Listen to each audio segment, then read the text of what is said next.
ஹல்லேலூயா. வேளையிலே நாம் வேதத்திலிருந்து வாசிப்போம். அது மத்தேயு எழுதின சுவிசேஷம், மார்க் எழுதின சுவிசேஷம் 2ஆம் அதிகாரம். புதிய ஏற்பாடு வேதத்தை எல்லாரும் எடுத்துக்கொள்ளுங்க. வேதம் இல்லாதவர்கள் சகோதரரை நீங்கள் அருகில பார்க்கும்படி அன்பாக கேட்டுக்கொள்கிறேன். மார்க் எழுதின சுவிசேஷம் 2ஆம் அதிகாரம் 1ஆம் வசனத்திலிருந்து நான் வாசிக்கிறேன். சில நாட்களுக்கு பின்பு அவர் மறுபடியும் கப்பர்நகூமுக்கு போனார். அவர் வீட்டில் இருக்கிறார் என்று ஜனங்கள் கேள்விப்பட்டு உடனே வாசலுக்கு முன்னும் நிற்க இடம் போகாதபடிக்கு அநேகர் கூடி வந்தார்கள். அவர்களுக்கு வசனத்தை போதித்தார். அப்பொழுது 4 பேர் ஒரு திமிர்வாதக்காரனை சுமந்து கொண்டு அவரிடத்தில் வந்தார்கள். ஜனக்கூட்டத்து நிமித்தம் அவருக்கு சமீபமாய் சேரக்கூடாமல் அவர் இருந்த வீட்டின் மேற்கூரையை பிரித்து திறப்பாக்கி திமிர்வாதக்காரன் கிடக்கிற படுக்கையை இறக்கினார். இயேசு அவர்கள் விசுவாசத்தை கண்டு திமிர்வாதக்காரன் நோக்கி, மகனே, உன் பாவங்கள் உனக்கு மன்னிக்கப்பட்டது என்றார். நாம் கண்களை மூடுவோம்.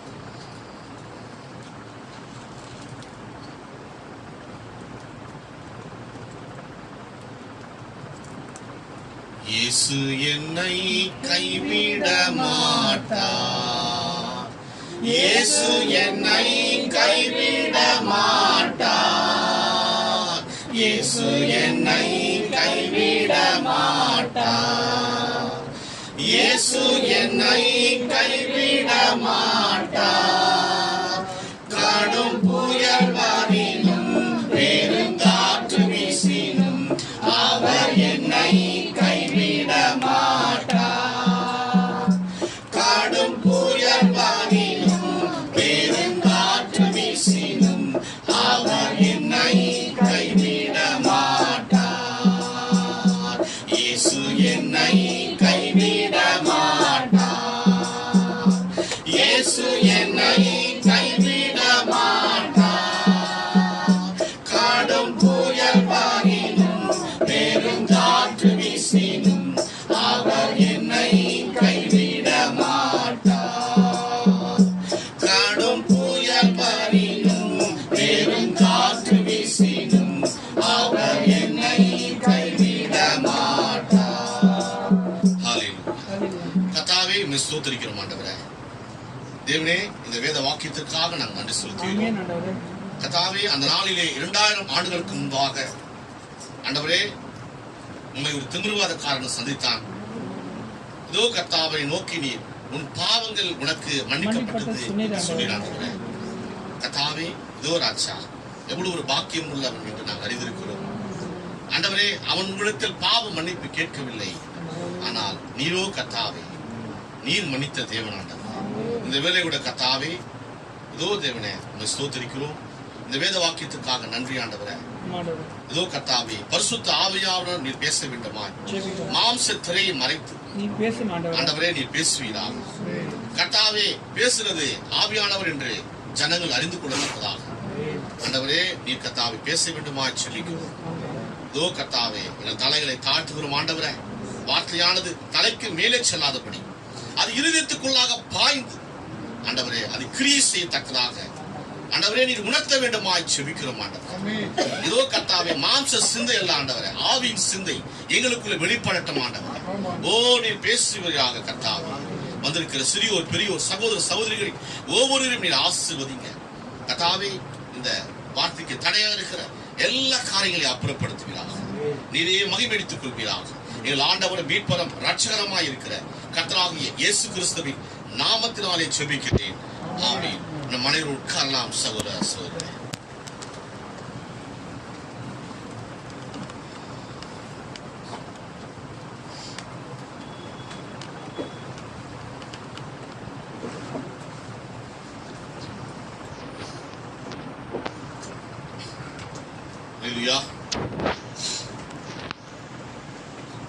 கிறிஸ்துக்குள் பிரியமான சகோதர சகோதரிகளே, கர்த்தராகிய இயேசு கிறிஸ்து நாமத்தினாலே உங்கள் யாவரையும் நாங்கள் வாழ்த்துகிறேன். வெளியில யாராவது உட்கார்ந்திருந்தா தயவு செய்து சகோதரனோ சகோதரியோ யாரா இருந்தாலும் உள்ளே வரும்படி அன்போடு அழைக்கிறேன். தயவு செய்து சகோதர சகோதரிகள் யாரா இருந்தாலும் உள்ளே வாங்க. நமக்கு இடம் உண்டு, இடம் இல்லைன்னா பரவாயில்ல. தயவு செய்து உள்ளே வரும்படி கேட்டுக்கொள்கிறேன். நீ உள்ளே வாங்க சகோதர சகோதரி, யாரா இருந்தாலும் உள்ளே வாங்க. ஏன்னா அப்பொழுதுதான் நம்ம செய்தியை நம்ம கவனிக்க முடியும். அதுக்காக தான் நான் உள்ள கூப்பிடுறேன்.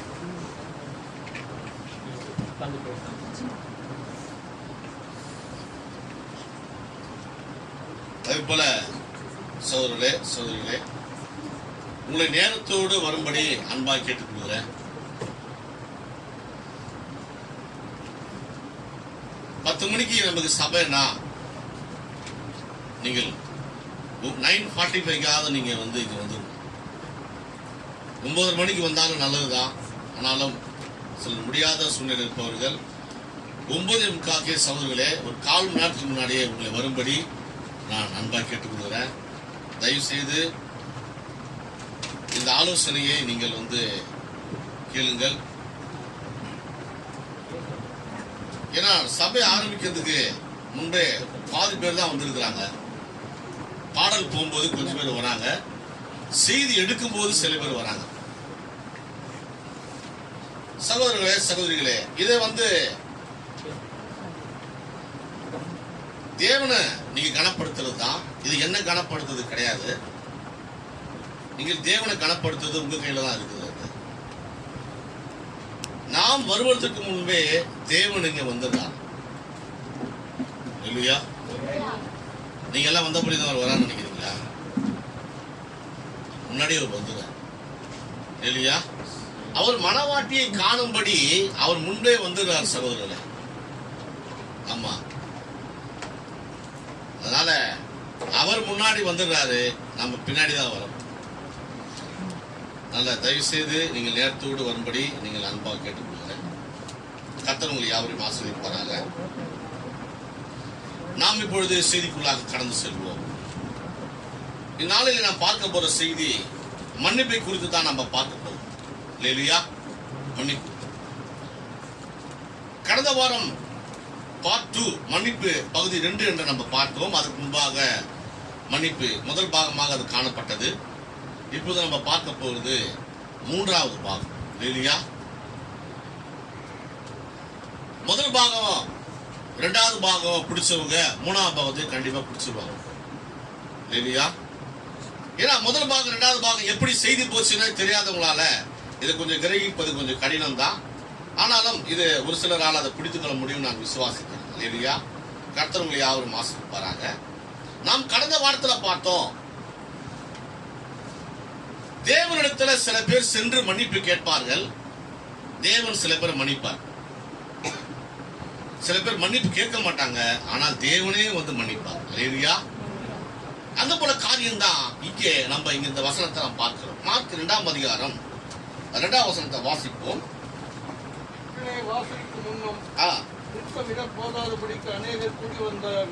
இல்ல, மார்க் 2:2 வாசலுக்கு முன்னும் நிற்க இடம் போதாதபடிக்கு.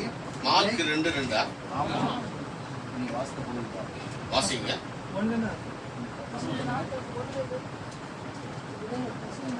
நான் 2:3 வாசிங்க. 3 வாசிங்க. அப்பொழுது 4 பேர் ஒரு திமிர்வாதக்காரனை சுமந்து கொண்டே அவரிடத்தில் வந்தார்கள். போதும். மலையிலையா? இங்கே நாம் பார்க்கிறோம், இங்கே நம் கர்த்தராகிய தேவன் அவர் இங்கே கப்பல் நமக்கு வரார். அங்கே அவர் ஒரு வீட்டு வாசலுக்கு முன்பாக அங்கே அவர் இருந்தார். அங்கே பிரசங்கத்தை அவர் பண்ணி கொண்டிருந்தார். அப்பொழுது 4 பேர் ஒரு திமிர்வாதக்காரனை சுமந்து கொண்டு அவரிடத்துல வந்தார். ஜனக்கூட்டமோ ரொம்ப அதிகமா இருந்தது. திருக்குதரிசி காலத்தை நம்ம பார்க்கும்போது நம்முடைய திருக்குதரிசியாக வில்லியம் மரியோ நாட்கள்ல அவரை கூட சில வேலைகள்ல அவரை உள்ள பக்கத்தில் நெருங்க முடியாத அளவுக்கு என்ன இருந்ததுங்க, கூட்டம் இருந்தது, ஜாஸ்தியா இருந்தது. அவரை உள்ள போக முடியாது, அந்த அளவுக்கு கூட்டம்லாம் இருந்தது. ஒரே மீட்டிங்ல பல லட்சம் பேர் கூடினார்கள். அவர்கள் மீட்டிங்ல ஏதோ 500, 1000, 10,000, 20,000 இல்ல, லட்சக்கணக்கான ஜனங்கள் அவர் மத்தியில அங்க கூடியிருந்தாங்க. அது போலலாம் தேவன் அவரை எடுத்து பயன்படுத்தி இருக்கிறார். ஆனால் இயேசு கிறிஸ்து நாட்களில் அங்கேயும் சில கூட்டம் கூடினது. அந்த அளவுக்காக அங்க கூட்டங்கள் கூடவில்லை. ஆனாலும் அவரை தாண்டி உள்ள வர முடியாதபடி அந்த கூட்டம்லாம் இருந்தது. இல்லையா? இயேசு கிறிஸ்து அங்கே இருந்தார். அவரு என்ன செய்தார் என்றால், அங்கே 4 பேர் வந்தாங்க. அந்த 4 பேர் என்ன செஞ்சாங்கன்னா, ஒரு திமிர்வாதக்காரனை அங்கே என்ன செய்தார்னா, மேற்கூறிய பிரித்திறப்பாக்கி, அதாவது அந்த மேல இருந்து பிரித்து கொண்டு உள்ள இறக்கினார். திமிர்வாதக்காரன் கிடக்கிற படுக்கையை இறக்கினார்கள். இயேசு அவர்களுடைய விசுவாசத்தை கண்டு, இல்லையா? ஆமா, யார் விசுவாசங்க? அந்த 4 பேர் விசுவாசம். அப்ப திமிர்வாதக்கார விசுவாசம் எங்க? கேள்வி வருதா இல்லையா? இல்லையா? நீங்கள் புரிந்து கொள்ளுங்க. உங்க வீட்டுல விசுவாசத்துல யாராவது குறைந்து காணப்படுவானால் நீங்க அவளுக்காக ஜெபித்தீங்கன்னா அவங்க விசுவாசம் புஷ்டப்பா. இல்லையா? யாராவது விசுவாசம் இல்லாதபடி உடல்நிலை சரியில்லாம படுத்திருப்பாளானால் வீட்டுல இருக்கிற எல்லாரும் கூடி ஜெபிக்கும் பொழுது அவங்களுக்கு தேவன் சொல் கொடுக்கிறார். அது என்ன காரணம் பார்த்தோம்னா, அவங்களுடைய விசுவாசத்தை கொண்டு தேவன் அவங்களுக்கு சொல் கொடுக்கிறார். இல்லையா? அவனுடைய விசுவாசம் அல்ல, அந்த உடல்நிலை சரியாம இருக்கிறாங்களே அவங்களுடைய விசுவாசத்தை கொண்டல்ல, அவங்களுக்காக ஜெபிக்கக்கூடியவருடைய விசுவாசத்தை கொண்டு தேவன் சொல் கொடுக்கிறார். இல்லையா சகோதரர்களே? அது மட்டுமல்ல, தேவன் என்ன செய்யறான், அவருடைய விசுவாசத்தை கண்டு திமிர்வாதக்காரன் நோக்கி பாருங்க, அவர்களுடைய விசுவாசத்தை கண்டு திமிர்வாதக்காரனை நோக்கி உன் பாவங்கள் உனக்கு மன்னிக்கப்பட்டது என்றார். இல்லையா? யாருடைய விசுவாசத்தால யாருடைய பாவம் மன்னிக்கப்பட்டது சொல்லுங்க? அந்த 4 பேர் விசுவாசத்தினால திமிர்வாதக்காரனுடைய பாவம் மன்னிக்கப்படுது. எப்படி இருக்கு பாத்தீங்களா? இல்லையா சகோதரர்களே? ஒரு பாவி நம்ம மத்தியில் இருப்பானால் நாம் அவனுக்காக நாம் ஜெபிக்கும் பொழுது நம்முடைய விசுவாசத்தை கண்டு தேவன் அவனுடைய பாவத்தை மன்னிக்கிறார். அதுதான் இங்க நடந்தது. இல்லையா சகோதரர்களே? அது போல சகோதரர் என்ன என்றால், இங்கே அந்த திமிர்வாதக்காரன் இயேசுவை சந்திக்கல. இங்கே அவனை சந்திக்க அவனை 4 பேர் கூட்டு போய் என்ன பண்ண, இயேசுவை சந்திக்கும்படி வைத்தார்கள். இயேசு நேரா திமிர்வாதக்காரன் நோக்கி, திமிர்வாதக்காரனே திமிர்வாதம் சுகமடையட்டும் அப்படின்னு சொன்னாரா? என்ன சொன்னாருங்க? ஃபர்ஸ்ட் எடுத்த உடனே பாவம் மன்னிக்கப்பட்டது. இல்லையா? முதலாவது தேவன் அவர் சந்தித்த நபர்களை நல்லா புரிந்து கொள்ள வேண்டும். இந்த காலத்துக்கு அது பொருத்தக்கூடியதுதான், ஆனா எல்லாருக்கும் அது பொருந்தாது. ஆனா இங்கே அவனுக்கு பொருந்திருந்தது. இல்லையா? இயேசு கிறிஸ்து ஒரு நபருடைய அவனுடைய வியாதிகளை சுகப்படுத்தும் முன்பாக அவர் அவனுடைய பாவங்களை மன்னிக்கிறார். இல்லையா? பாவங்களை மன்னிச்சுட்டு அதுக்கப்புறம் என்ன செய்யறாருங்க, அவன் வியாதிக்கு சுகம் கொடுக்கிறார். சகோதரர்களே, அப்படியானால் இங்கே நம்ம பார்க்கும் போது திமிர்வாதக்காரன் வந்து இங்க சொல்றாரு. 9ஆம் வசனம் வாசிப்போம். உன் பாவங்கள் உனக்கு மன்னிக்கப்பட்டது என்று சொல்வதோ எழுந்து உன் படுக்கை எடுத்துக்கொண்டே நடவென்று சொல்வதோ எது எளிது? எது எளிது? எதுங்க? முதல்ல பாவம் மன்னிக்கப்படணும். வியாதிகள் சுகமடையும், ஆனால் பாவம் மன்னிக்கப்படுறதுதான் இருக்கிறதுலயே மிக ஒரு மகத்தான ஒரு காரியமா காணப்படுகிறது. அதனால இங்க தேவன் என்ன சொல்றாருன்னா, முதல்ல நான் என்ன சொல்ல, திமிர்வாதக்காரனே நீ படுக்கை எடுத்துக்கிட்டு போ, அதான் நான் சொல்லவா? இல்ல உன் பாவம் மன்னிக்கப்பட்டது என்று நான் சொல்லவா என்று சொல்லும் பொழுது தேவனுக்கு தெரியும் எதை முதல்ல சொல்லணும், எது பின்னாடி சொல்லணும். அவர் அறிந்திருக்கிறார். சகோதரே, அவர் சரியாக இங்க பேசுறார். வந்து உன் பாவங்கள் மன்னிக்கப்பட்டது. இல்லையா? இங்க பாருங்க, தேவன் வந்து அவன் பாவம் மன்னிப்பே கேட்கல, ஆனா அவர் மன்னிக்கிறார். இல்லையா சகோதரர்களே? இது யாரை குறிக்கிற காரியமா இருக்கு பாத்தீங்கன்னா, இது மணவாட்டிக்கு அது பொருந்தக்கூடியதா காணப்படும். இல்லையா?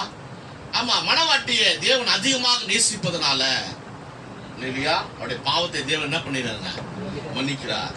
நாம செய்திக்குள்ள போகும்போது அந்த காரியம் உங்களுக்கு வந்து அது புரியும் நினைக்கிறேன். இல்லையா? அடுத்ததாக நாம் பார்க்கக்கூடிய ஒரு விஷயம் என்னன்னா, லூக்கா எழுதின சுவிசேஷம் 8ஆம் அதிகாரம்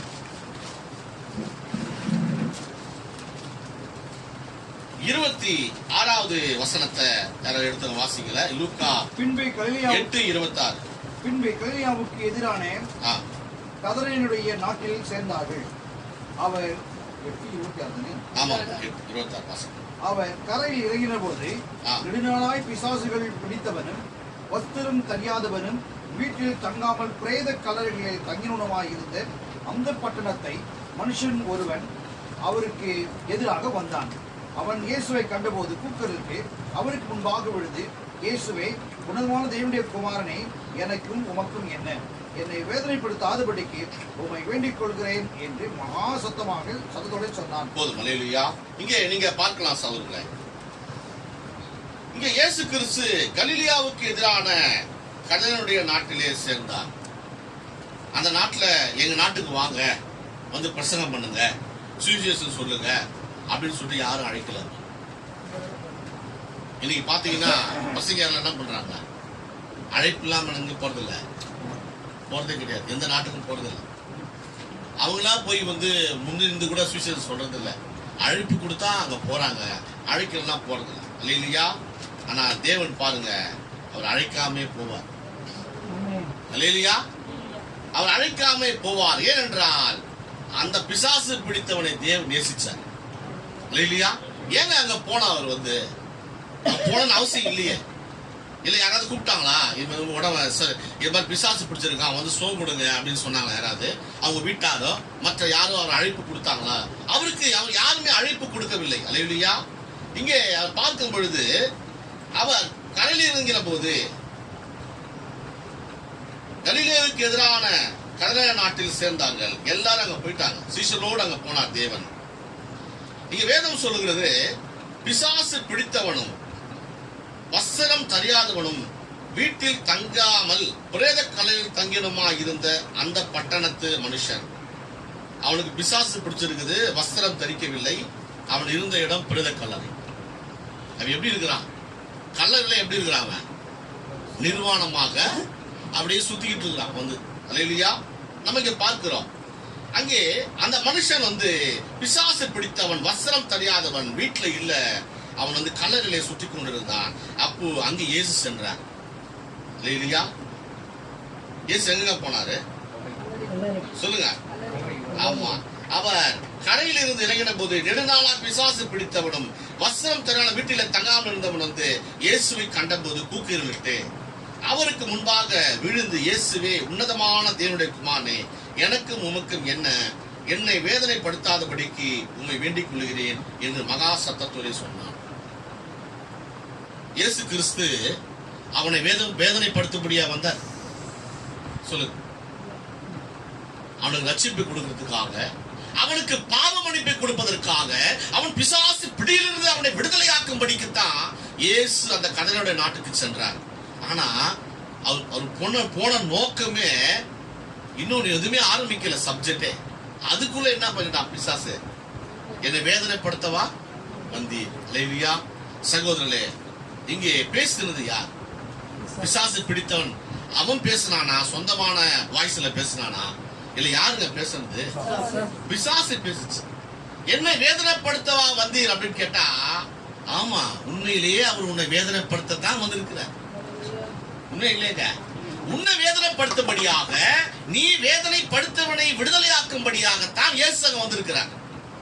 இல்லையா? உண்மைதானங்க அது? ஆமா. அப்போ அங்க போறார் ஆண்டவரு. அசுத்தாவி அவனை விட்டு போகும்படி இயேசு கட்டளிட்டனாலே அப்படி சொன்னான்.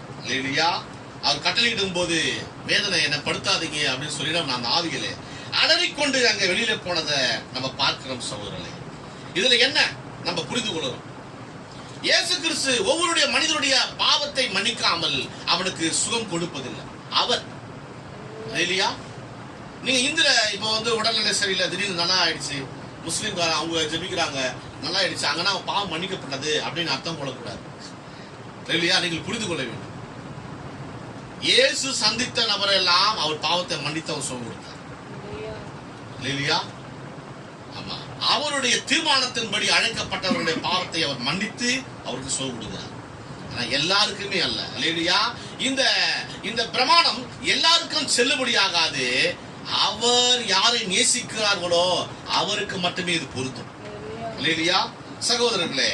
அப்படியானால் இங்கே அவனுடைய பாவத்தை தேவன் மன்னிச்சு என்ன பண்ணாருங்க? பிசாசை துரத்தினார்.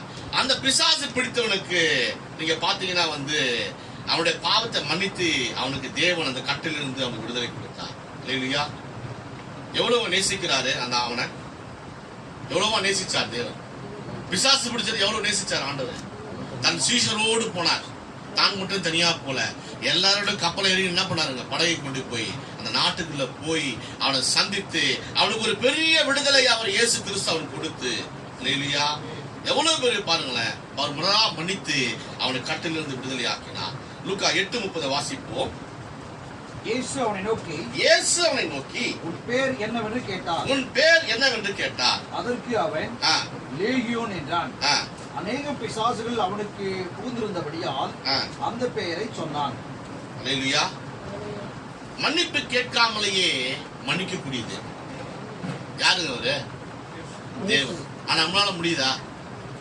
ஒருத்த மன்னிப்பு கேட்கல, நம்ம விரோதமா தான் செஞ்சிருக்கிறான். ஆனால் நம்மால மன்னிக்க முடியுதான்னு பாத்தீங்கன்னா நம்மளால மன்னிக்க முடியல. ஆனால் தேவனால மன்னிக்க முடியும். இல்லையா? அவர் அவிதமான இருதயம் உடையவர், நமக்கு அவிதமான இருதயம் இல்ல சகோதரே. நம்மளுக்கு பாத்தீங்கன்னா கொஞ்சம் கடினமான இருதயம் இருப்பதனால நம்மளால மற்றவர்களை நாம் மன்னிக்க முடியவில்லை. இல்லையா? ஆமா. இயேசு கிறிஸ்து இவ்விதமாக அவர் மன்னிப்பு கேட்காமலேயே அவர் மன்னித்தார். ஏனென்றால் அவனை அவர் நேசித்ததனால தான் அந்த கிரியை அவர் செய்தார். இல்லையா? இன்னைக்கு அதே போல சகோதரர்களே, நீங்கள் ஒருவனை ரொம்ப அதிகமா நேசிச்சீங்கன்னா உங்களால என்ன பண்ண முடியும்? அவங்க மன்னிப்பு கேட்காமலேயே உங்களால மன்னிக்க முடியும். எப்படி ஏங்க என்னால மன்னிக்க முடியல? நீங்க இன்னும் அவரை அதிகமா நேசிக்க. நீங்க நேசிக்க ரொம்ப நேசிச்சு வச்சுக்கோங்களேன், நீங்க என்ன பண்ணுவீங்க? நீங்க அவங்க மன்னிப்பு கேட்க மாட்டாங்க, நீங்களே மன்னித்திருவீங்க சகோதரர். இங்க தீர்க்கதரிசி, நம்முடைய தீர்க்கதரிசியாக வில்லியம் மரியன் பிரணாம் ஒரு கதையை அவர் சொல்றார். மன்னிப்பு என்ற செய்தியில தான் இந்த ஒரு செய்தி போயிட்டு இருக்கு. ஒரு கதையை அவர் சொல்றார். செயின்ட் பேட்ரிக்குடைய வாழ்க்கை என்று நான் நினைக்கிறேன் என்று அவர் காரியத்தை அவர் பேச ஆரம்பிக்கிறார். செயின்ட் பேட்ரிக் அவன் சிறுவனாக, அவனுடைய பெயர் சுஸ்காட். அந்த சிறுவன் பேர் சுஸ்காட். அந்த பெயர் மாற்றம் அடைந்தது அவனுடைய பெயர். அவன் பேர் சுஸ்காட் என்று சொல்றார். அவன் என்ன நடந்ததா? அவன் ஒரு கூட்ட கடல் கொள்ளையர்களால் கடத்தப்பட்டு காட்டு பன்றி வளர்க்கிறவிடத்தில் விற்று போட்டார்கள். அவனை கடத்தினார்கள். கடத்தி காட்டு பன்றி வளர்க்கிற இடத்துல விற்று போட்டார்கள். இப்ப நம்ம பார்த்தோம், இயேசு கிறிஸ்து பிசாசை துரத்தின போது எங்க போச்சுங்க? எல்லா ஆவியும் எங்க போச்சு? பன்னிக்குள்ள போச்சு. ஆனா இந்த சிறுவன் பாருங்க, இவன் கடல் கொள்ளையரால் கடத்தப்பட்டு அவன் காற்று பன்றி விற்கிற இடத்துல விற்று போட்டார்கள். கடல் கொள்ளையர்கள் இந்த 2 பேரும் கடல்ல போகும்போது இந்த போட்டை அந்த கப்பல் 2 கப்பல் போயிட்டு இருக்கும். கொள்ளையர்கள் என்ன பண்ணுவாங்க? போட்ல தாவி சண்டை போட்டு அந்த கப்பல் இருந்ததெல்லாம் கொள்ளையடிச்சிருவாங்க. அவங்க தான் கடல் கொள்ளையர்கள். நீங்க பார்த்துருப்பீங்க. கடல் கொள்ளையர்கள் எங்கெங்க போட்டு போதோ அங்கெல்லாம் போய் என்ன பண்ணுவாங்களா, அங்க இருக்கிற கொள்ளையடிச்சு, கப்பல்கள் கொள்ளையடிச்சு அங்க இருக்கிற சொத்துக்கள்லாம் இவங்களுடைய போட்ல ஏற்றிக்கிட்டு, அது மட்டும் இல்ல அங்க இருக்கிற நபர்களை என்ன பண்ணுவாங்க? அவங்க சிறை கைதி ஆக்கிடுவாங்க. அவங்கள அவங்க அந்த என்ன சொல்றது அவங்கள கைதிகள் ஆக்கி அவங்க பேரை வச்சுப்பாங்க. அது போலத்தான் இவன் கடத்தப்பட்டவன் பேர் சுஸ்காட். இவன் அவனை அங்கிருந்து கடத்தி இவனை கடத்தி வச்சுட்டு அவங்கள வச்சிருக்கணும். இவன் என்ன செஞ்சுட்டாங்கன்னா, பன்றிகள் அந்த காட்டு பண்ணி விற்கிற இடத்துல வித்துட்டாங்க. இல்லையா? எவ்வளவு ஒரு மோசமான ஒரு காரியம் பார்த்தீங்களா? கடத்தி விற்கிறது. ஒரு நல்ல உணவு வித்திருந்தாலும் அவன் என்ன பண்ணிருப்பாங்க? இருந்திருப்பான். பன்றி விற்கிற இடத்துல போய், பன்றியை வளர்க்கிறவங்கிட்ட போய் விற்று போட்டார்கள். யூதமான அங்கே அவன் வளர்க்கப்பட்டு கொண்டிருந்தான். இந்த பார்க்கும்போது சிறுவன் கடத்தப்பட்டு கடலிலே வேலை பார்த்து கொண்டிருந்தான். அவன் கடத்தப்பட்டான். ஆனா அந்த கடல்ல அதெல்லாம் வேலை, அந்த பண்ணி வைக்கிற இடத்துல கடத்திட்டாங்க. அவர்கள் அந்த கடல் பக்கத்துல அவங்க இருக்கிறாங்க. அப்பொழுது இங்க இருக்கும் பொழுது அங்க வயதான ஒரு கப்பல் கேப்டன் ஒரு நாளில் வியாதிப்பட்டு மறுக்கும் தருவாயில் இருந்தான். ஒரு கப்பலாண்ட வரும்பொழுது அங்கிருந்து ஒரு கேப்டன் மிக ரொம்ப முடியாமல் அவன் வியாதிப்பட்டு இருந்தான். மிகவும் வியாதிப்பட்டவராக அவன் காணப்பட்டான். அவன் அவன் உதவிக்காரெல்லாம் அழைச்சா யாருமே அவனுக்கு உதவி செய்யவில்லை. உங்களிடத்தில் அவன் கேட்டானா, எல்லாரையும் பார்த்து, அந்த கப்பல் இருக்கவங்கள பார்த்து கேட்டானா, உங்களிடத்தில் வேதாகமம் இருக்கிறதா?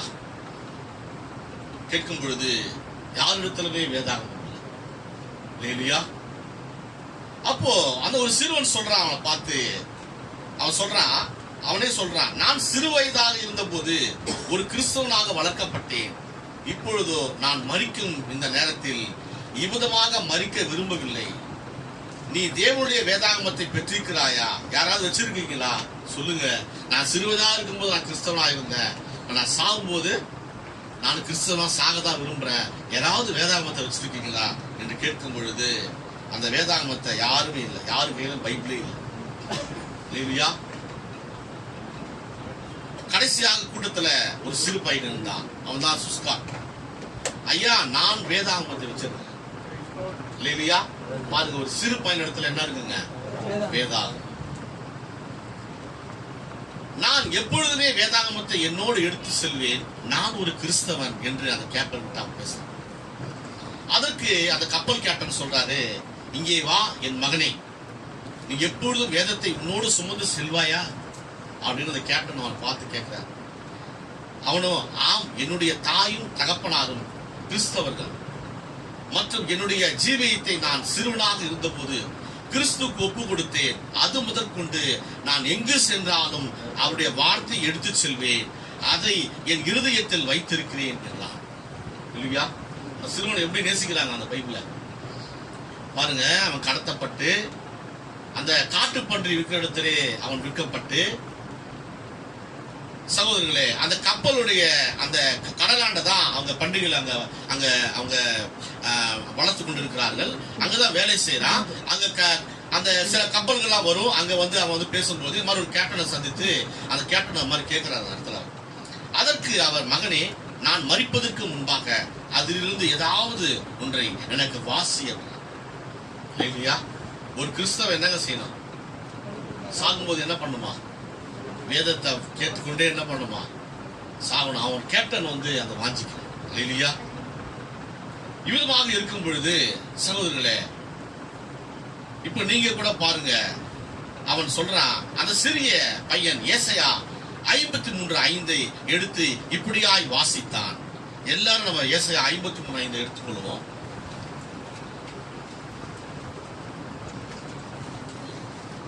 நாம் பார்த்து கொண்டிருப்பது மன்னிப்பு என்ற செய்தி பகுதி 3 பார்ட் 3 தான் நம் சவுலை பார்த்து கொண்டிருக்கிறோம். இதுக்குள்ள என்ன இருக்குது என்பதை நம்ம கவனிக்கணும். இப்படியாக அந்த சிறு பையன் ஏசாயா 53:5 எடுத்து இப்படியாக அவன் வாசித்தான். நம்முடைய மீறுதல் நிமித்தம் அவர் காயப்பட்டு, நம்முடைய அக்கிரமங்களின் நிமித்தம் அவர் நொறுக்கப்பட்டார். நமக்கு சமாதானத்தை உண்டு பண்ணும் ஆக்கினை அவர் மேல் வந்தது. அவருடைய தழும்புகளால் குணமாகவும். அதை வாசித்த பிறகு அந்த வயதான கேப்டன், கப்பல் கேப்டன், தொடர்ந்து வாசிப்பாயா என்றார். அப்படின்னு என்ன அர்த்தம்? மறுபடியும் என்ன பண்ணேன்? அந்த வசனத்தை வாசித்துக் கொண்டே இரு. அதற்கு அந்த வயதான அந்த வயதான அந்த கேப்டனு சிறுவனத்துல ஒரு சொல்றாரு, மாதிரி சொல்றாரு. சொல்லும் பொழுது அந்த பையன் என்ன செய்யறான் அப்படின்னா, இங்க நீங்க பார்க்கும் பொழுது, அதற்கு அவன், என்னுடைய கிறிஸ்தவ தாய் நான் அவரிடமிருந்து கடத்தப்படுவதற்கு முன்பாக, நன்றாக கவனிங்க, நான் என்ன கிறிஸ்தவன், நான் என் தாயிலிருந்து கடத்தப்படுவதற்கு முன்பாக, அவரிடமிருந்து கடத்தப்படுவதற்கு முன்பாக இந்த குறிப்பிட்ட வேத வசனத்தை அதிகமாய் வாசித்து காண்பித்திருக்கிறார்கள். அவங்க தாயார் என்ன பண்ணிருக்காங்களா? கடத்துவதற்கு முன்பாக இந்த வேத வசனத்தை அந்த பையனுக்கு அதிகமாக வாசித்து காண்பித்திருக்கிறார்கள். இந்த குறிப்பிட்ட வேத வசனத்தை அதிகமாக வாசித்து காண்பித்தார்கள். அவர்கள் அதை எப்படி வாசித்தார்கள் என்று தெரியுமா என்றார். இல்லையா? இப்போ அந்த பையன் வாசிக்கப்போம். வேதத்துல இருக்கிறத வாசிச்சா, எங்க தாய் தந்தை எப்படி வாசிச்சாங்க தெரியுமா? அதற்கு அந்த கப்பல் கேப்டன், இல்லை மகனே, கேட்டதில்லை. நான் எப்படி கேட்டிருப்பேன்? உங்க அம்மா அப்பா உனக்கு வாசித்து காண்பித்ததை நான் எப்படி கேட்டிருப்பேன்? எனக்கு அது தெரியாது அப்படின்னு சொல்றான். உன்னுடைய கிறிஸ்தவ தாய் வாசித்ததை போல வாசிக்க கேட்க விரும்புகிறேன். இல்லையா? என்று அவன் சொன்னான். அதற்கு அவன், இதோ இவ்விதமாக நான் வாசிக்கிறேன் அப்படி சொல்லிட்டு அவன் சொல்றான். அவர் பேர் வந்து, அந்த கேப்டன் பேர் வந்து வில்லி ப்ரூட்ஸ். என்னங்க பேரு? வில்லி ப்ரூட்ஸ். வில்லி ப்ரூட்ஸ் மீறுதல் நிமித்தம் அவர் காயப்பட்டு, வில்லி ப்ரூட்ஸ் அக்கிரம நிமித்தம் அவர் முறுக்கப்பட்டார். வில்லி ப்ரூட்ஸ் சமாதானத்தை உண்டு பண்ணும் ஆக்கினை அவன் மேல் வந்தது. அக்கிரம நிமித்தம் அவர், வில்லி ப்ரூட்ஸ் அக்கிரம நிமித்தம் அவர் முறுக்கப்பட்டார். வில்லி ப்ரூட்ஸ் சமாதானத்தை உண்டு பண்ணும் ஆக்கினை அவன் மேல் வந்தது. அவருடைய தழும்புகளால் வில்லி ப்ரூட்ஸ் குணமாகினார். அல்லேலூயா. எப்படி வாசிச்சிருக்காங்க? எப்படி வாசிச்சாங்க? இதுதான் உண்மையான அந்த வேத வசனத்துக்கு அதுதான் அர்த்தம். அல்லேலூயா. இப்படிமாக அவன் வாசிக்கிறான்.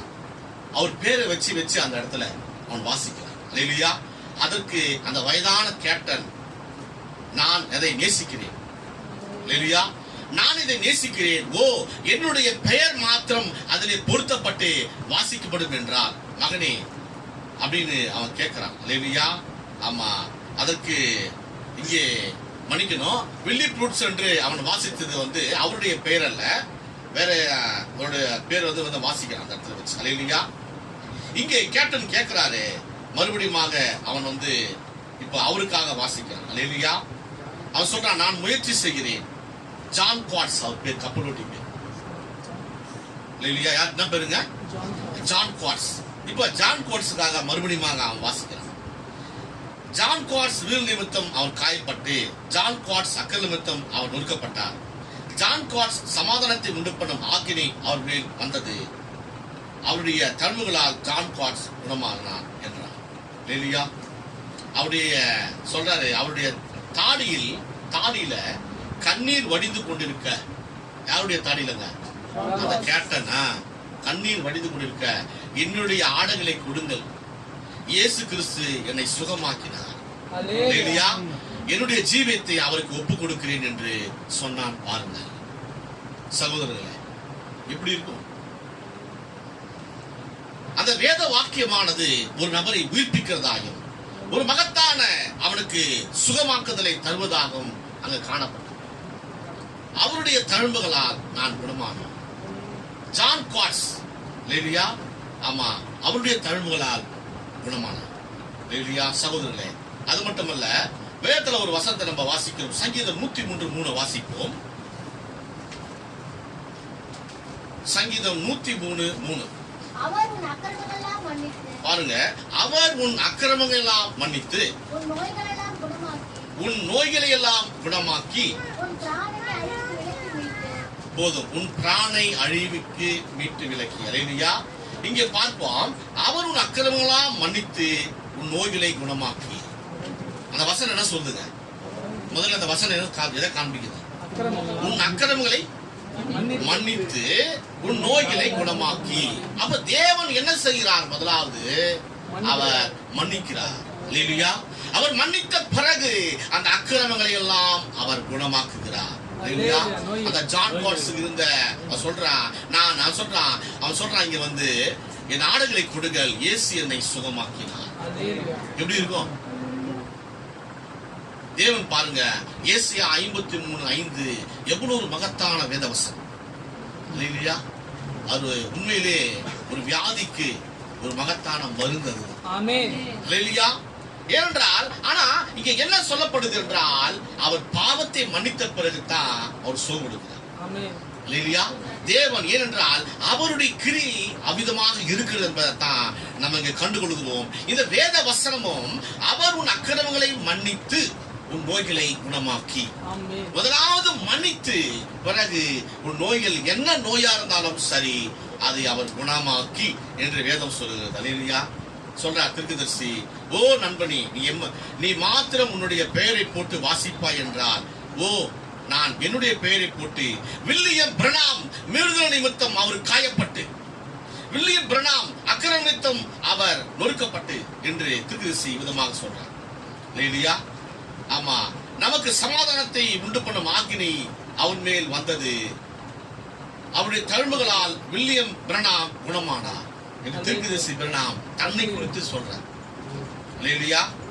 சகோதரர்களே சொல்றாரு, ஓ நான் மாத்திரம் நம்முடைய பெயரை அதிலே இணைத்து அதை உத்தமத்தோடு வாசிப்போம் என்றார்.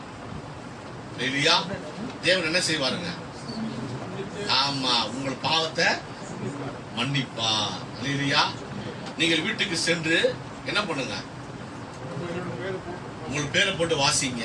கர்த்தர் சித்தமானால் இப்பவே நீங்க வாசிக்கலாம். உங்க பேரை போட்டு நீங்க வாசிங்க. இல்ல நீங்க வீட்டுக்கு சென்று வாசிக்கலாம். நீங்க ஒரு தடவை வாசிங்க, உங்க பேரை போட்டு மனசுக்குள்ள வாசிங்க. இல்லைன்னா நீங்க உள்ளே வாசிங்க. ஒரு நிமிடம் டைம் எடுத்துக்கலாம், 2 நிமிஷம், ஒன்றும் தப்பு கிடையாது. இல்லையா? உங்களுக்குள்ளவே நீங்கள் வாசித்துக் கொள்ளலாம். உங்க பேர் அதுல போடுங்க, போட்டு வாசிங்க. அது உங்களுடைய வேத வாக்கியம். இல்லையா? அது உங்களுக்காக கொடுக்கப்பட்டது. ஏதோ பைபிள்ல ஒரு வசனம் இருக்குது, ஏசாயா 53:5. அந்த வசனத்தை நம்ம சொல்லி சொல்லி ஜெபிக்கிறோம். அது யாருக்கோ என்று அல்ல சகோதரர்களே, அது உங்களுக்காக கொடுக்கப்பட்ட வேதவசனம். அது உங்கள் பெயர் அதுக்குள்ள காணப்படுகிறது. தீர்க்கதரிசி தனது பெயரை வைத்து அவர் வாசிக்கிறார். அல்லேலூயா. சொல்றார் வாசிங்க சகோதரர்களே. ஓகே, நீங்கள் சொல்றார் தீர்க்கதரிசி, நீங்கள் இதை செய்து அந்த ரத்தத்தின் கீழாக வரும்போது நீங்கள் ஒரு பேப்டிஸ்ட் என்பதையோ மெத்தடிஸ்ட் என்பதையோ அல்லது பெந்தகோஸ்தே என்பதையோ செத்த பாரம்பரியங்களுக்கு மறந்து நீங்கள் அவருடைய ரத்தத்தின் கீழாக வருகிறீர்கள். அல்லேலூயா. ஒரு கத்தோலிக்க பாதிரியாக இருந்தாலும் சரி, பிரஸ்பட்டோரியனாக இருந்தாலும் சரி, யாராக இருந்தாலும் சரி, சிலுவை அண்டையில் அவரை நினைவு கூர்ந்தவர்களாய் முழங்கால் படியிட வேண்டும். அந்த மனிதன் அவருடைய பெயரை அதிலே போட்டு இவ்விதமாய் வாசிக்கட்டும். அது போல வாசிச்சானோ அதே போல நீங்கள் வாசிக்கும் போது சொல்றார், அவர் காயப்பட்டு மெத்தடிஸ்ட் சொல்றார், அவர் காயப்பட்டு மெத்தடிஸ்ட் மீறுதல் நிமித்தம், இன்னும் பாப்டிஸ்ட் பெந்தகோஸ்தே மீறுதல் நிமித்தம் அவர் காயப்பட்டு அவர் சொல்றாரு. அதனால ஸ்தாபனங்களுடைய மீறுதல் நிமித்தம் எல்லாம் அவர் காயப்பட்டார். உங்களுக்கு புரியுதா? சாபங்களுடைய அக்கிரம நிமித்தம் எல்லாம் அவர் நொறுக்கப்பட்டாராம். இல்லையா? ஏனென்றால் சாபனங்கள் என்ன பண்ணிட்டு இருக்கீங்க? என்னங்க பண்ணிட்டு இருக்குது? ஆமா, சொல்றார் தீர்க்கதரிசி. அல்லேலூயா. என்னை அவர் சொல்றார், ஒரு நிமித்தம் சிலுவை அண்டையில் ஒன்றாக முழங்கால் படியிடுவோம், நாம் அனைவருமே சகோதரர்கள் தான். இல்லையா? இதெல்லாம் சொல்றாரு. எல்லாம் பண்ணாலும் நீங்கள் உங்கள் பாவங்கள் மன்னிக்கப்பட அப்போஸ்தலர் 2:38 போய்தான். இல்லையா? என்ன சுத்தி வந்தாலும் ஏசாயா 53 நீங்க கிளைம் பண்ணுவீங்க, சுகம்லாம் கிடைக்கும். இல்லையா? ஆனாலும் பரிபூர்ணமாக உங்கள் பாவங்கள் மன்னிக்கப்பட நீங்கள் அப்போஸ்தலர் 2:38 வந்தாதான் உங்கள் பாவங்கள் மன்னிக்கப்படும். இல்லையா? ஆமா. இல்லை என்றால் அது உங்களுக்கு நீ விசுவாசிப்பீங்க, தேவன் அங்க சோம் கொடுப்பார். ஆனாலும் இந்த காலத்துக்குரிய செய்தியில நீங்க வரல. இல்லையா? இந்த காலத்துக்குரிய செய்தியில தான் உங்களுக்கு சரியான பாவம் மன்னிப்பு உண்டு சொல்றார் தீர்க்கதரிசி. அமிதமாக சொல்றார். அது மட்டுமல்ல, அவர் சொல்றாரு, உங்களுடைய பெயரை அதில் இணைத்து நன்றாக கவனிப்போம். வாசித்த பிறகு ராபோஜன பந்திக்கு யார் சரி என்றும் யார் தவறு என்றும் கண்டறியுங்கள். உங்க பேரை போட்டு வாசிச்சிருங்க. ராபோஜன பந்திக்கு வாங்க. அந்த பிறகு யார் இங்க சரியா இருக்கிறா, யார் சரியில்லை அப்படின்னு சொல்லிட்டு சொல்றாரு. நீங்கள் கண்டுபிடிக்க பார்ப்போம். கண்டுபிடிக்க முடியுமா? ஆமா. அந்த வசனத்தை உங்க பேரை போட்டு வாசிக்கும் போது நீங்க என்ன ஆயிட்டீங்க? உங்க அக்கிரமம், உங்க நிமித்தம், உங்கள் மீறுதல் நிமித்தம் அப்படின்னும் போது அந்த வசனம் உங்களையே தாக்குறதுனால எல்லாருக்கும் அது பொருந்தக்கூடிய வசனமா இருக்கனால ராபோஜனத்துல நீங்க யாருமே என்ன பண்ண முடியாதுங்க, குறைய கண்டுக்க முடியும். சொல்றாரு, நீங்கள் ராபோஜன பந்திக்கு யார் சரி என்று யார் தவறு என்று நீங்கள் கண்டறியுங்கள். அது மூடப்பட்ட ராபோஜனமா இல்லையா? அப்படி வரும் பட்சத்தில் உங்களுடைய சகோதரனை வெளியே தள்ள முடியுமா என்று பார்க்க. அந்த வசனத்தை இன்னொருத்தருக்கு நம்ம கோட் பண்ணும்போது ஒண்ணுமே தெரியாம, இன்னொருத்தருக்காக அதை ஜெபிக்கும் பொழுது அந்த வேத வசனம் நம்மளுக்கு புரியாம இருக்கும். நம்ம பெயரை இணைத்து வாசிக்கும் பொழுதுதான் சரியான உணர்வு வரும் இல்லையா? என்னுடைய மீறுதல், என்னுடைய தவறுகள், என்னுடைய அக்கிரமத்தை தான் அவர் பாடுபட்டான்னு சொல்லும் பொழுது அந்த உணர்வு உங்களுக்குள்ள தாக்கப்படும் பொழுது நீங்கள் இன்னொருத்தரை கை காமிச்சு இவன் வந்து தவறான நபரு அப்படின்னு உங்களால் என்ன பண்ண முடியாதுங்க, கையில காட்ட முடியாது. அதான் திரும்பி சொல்றாரு. சகோதரர்களே, அந்த பையன் பாத்தீங்களா எவ்வளவு ஒரு மகத்தான ஒரு காரியத்தை செய்தான் இல்லையா? அவர் சொல்றாரு, ஆனால் நீங்களோ உங்களுடைய சகோதரரோடு உங்கள் கரங்களை போட்டு அணைப்பீர்கள். அந்த வேத வசனம் அப்படியாப்பட்ட வசனம். ஏசியா 53:5 எல்லாரும் என்ன செஞ்சிருமா, எல்லாருமே சமமாக்கி நம் எல்லா சகோதர சகோதரிகள் தான் என்பதை அந்த உணர்வுக்கு அந்த வேத வசனம் வந்து உங்களை கொண்டு வருமா இல்லையா? சகோதரர்களே, உண்மையிலேயே அந்த வேத வசனத்தை வாசிப்பீர்களானா உங்கள் பெயரிலே வாசித்த பிறகு ஒரு சகோதரனிடத்தை அப்படி பாருங்க, அவனுடைய குற்றங்கள் உங்களுக்கு தெரியுமான்னு பாருங்க. அந்த வேதத்தை வாசிச்சுட்டு உங்களுக்கு ரொம்ப பிடிக்காத ஒரு சகோதரனை நீங்க நோக்கி பாருங்க.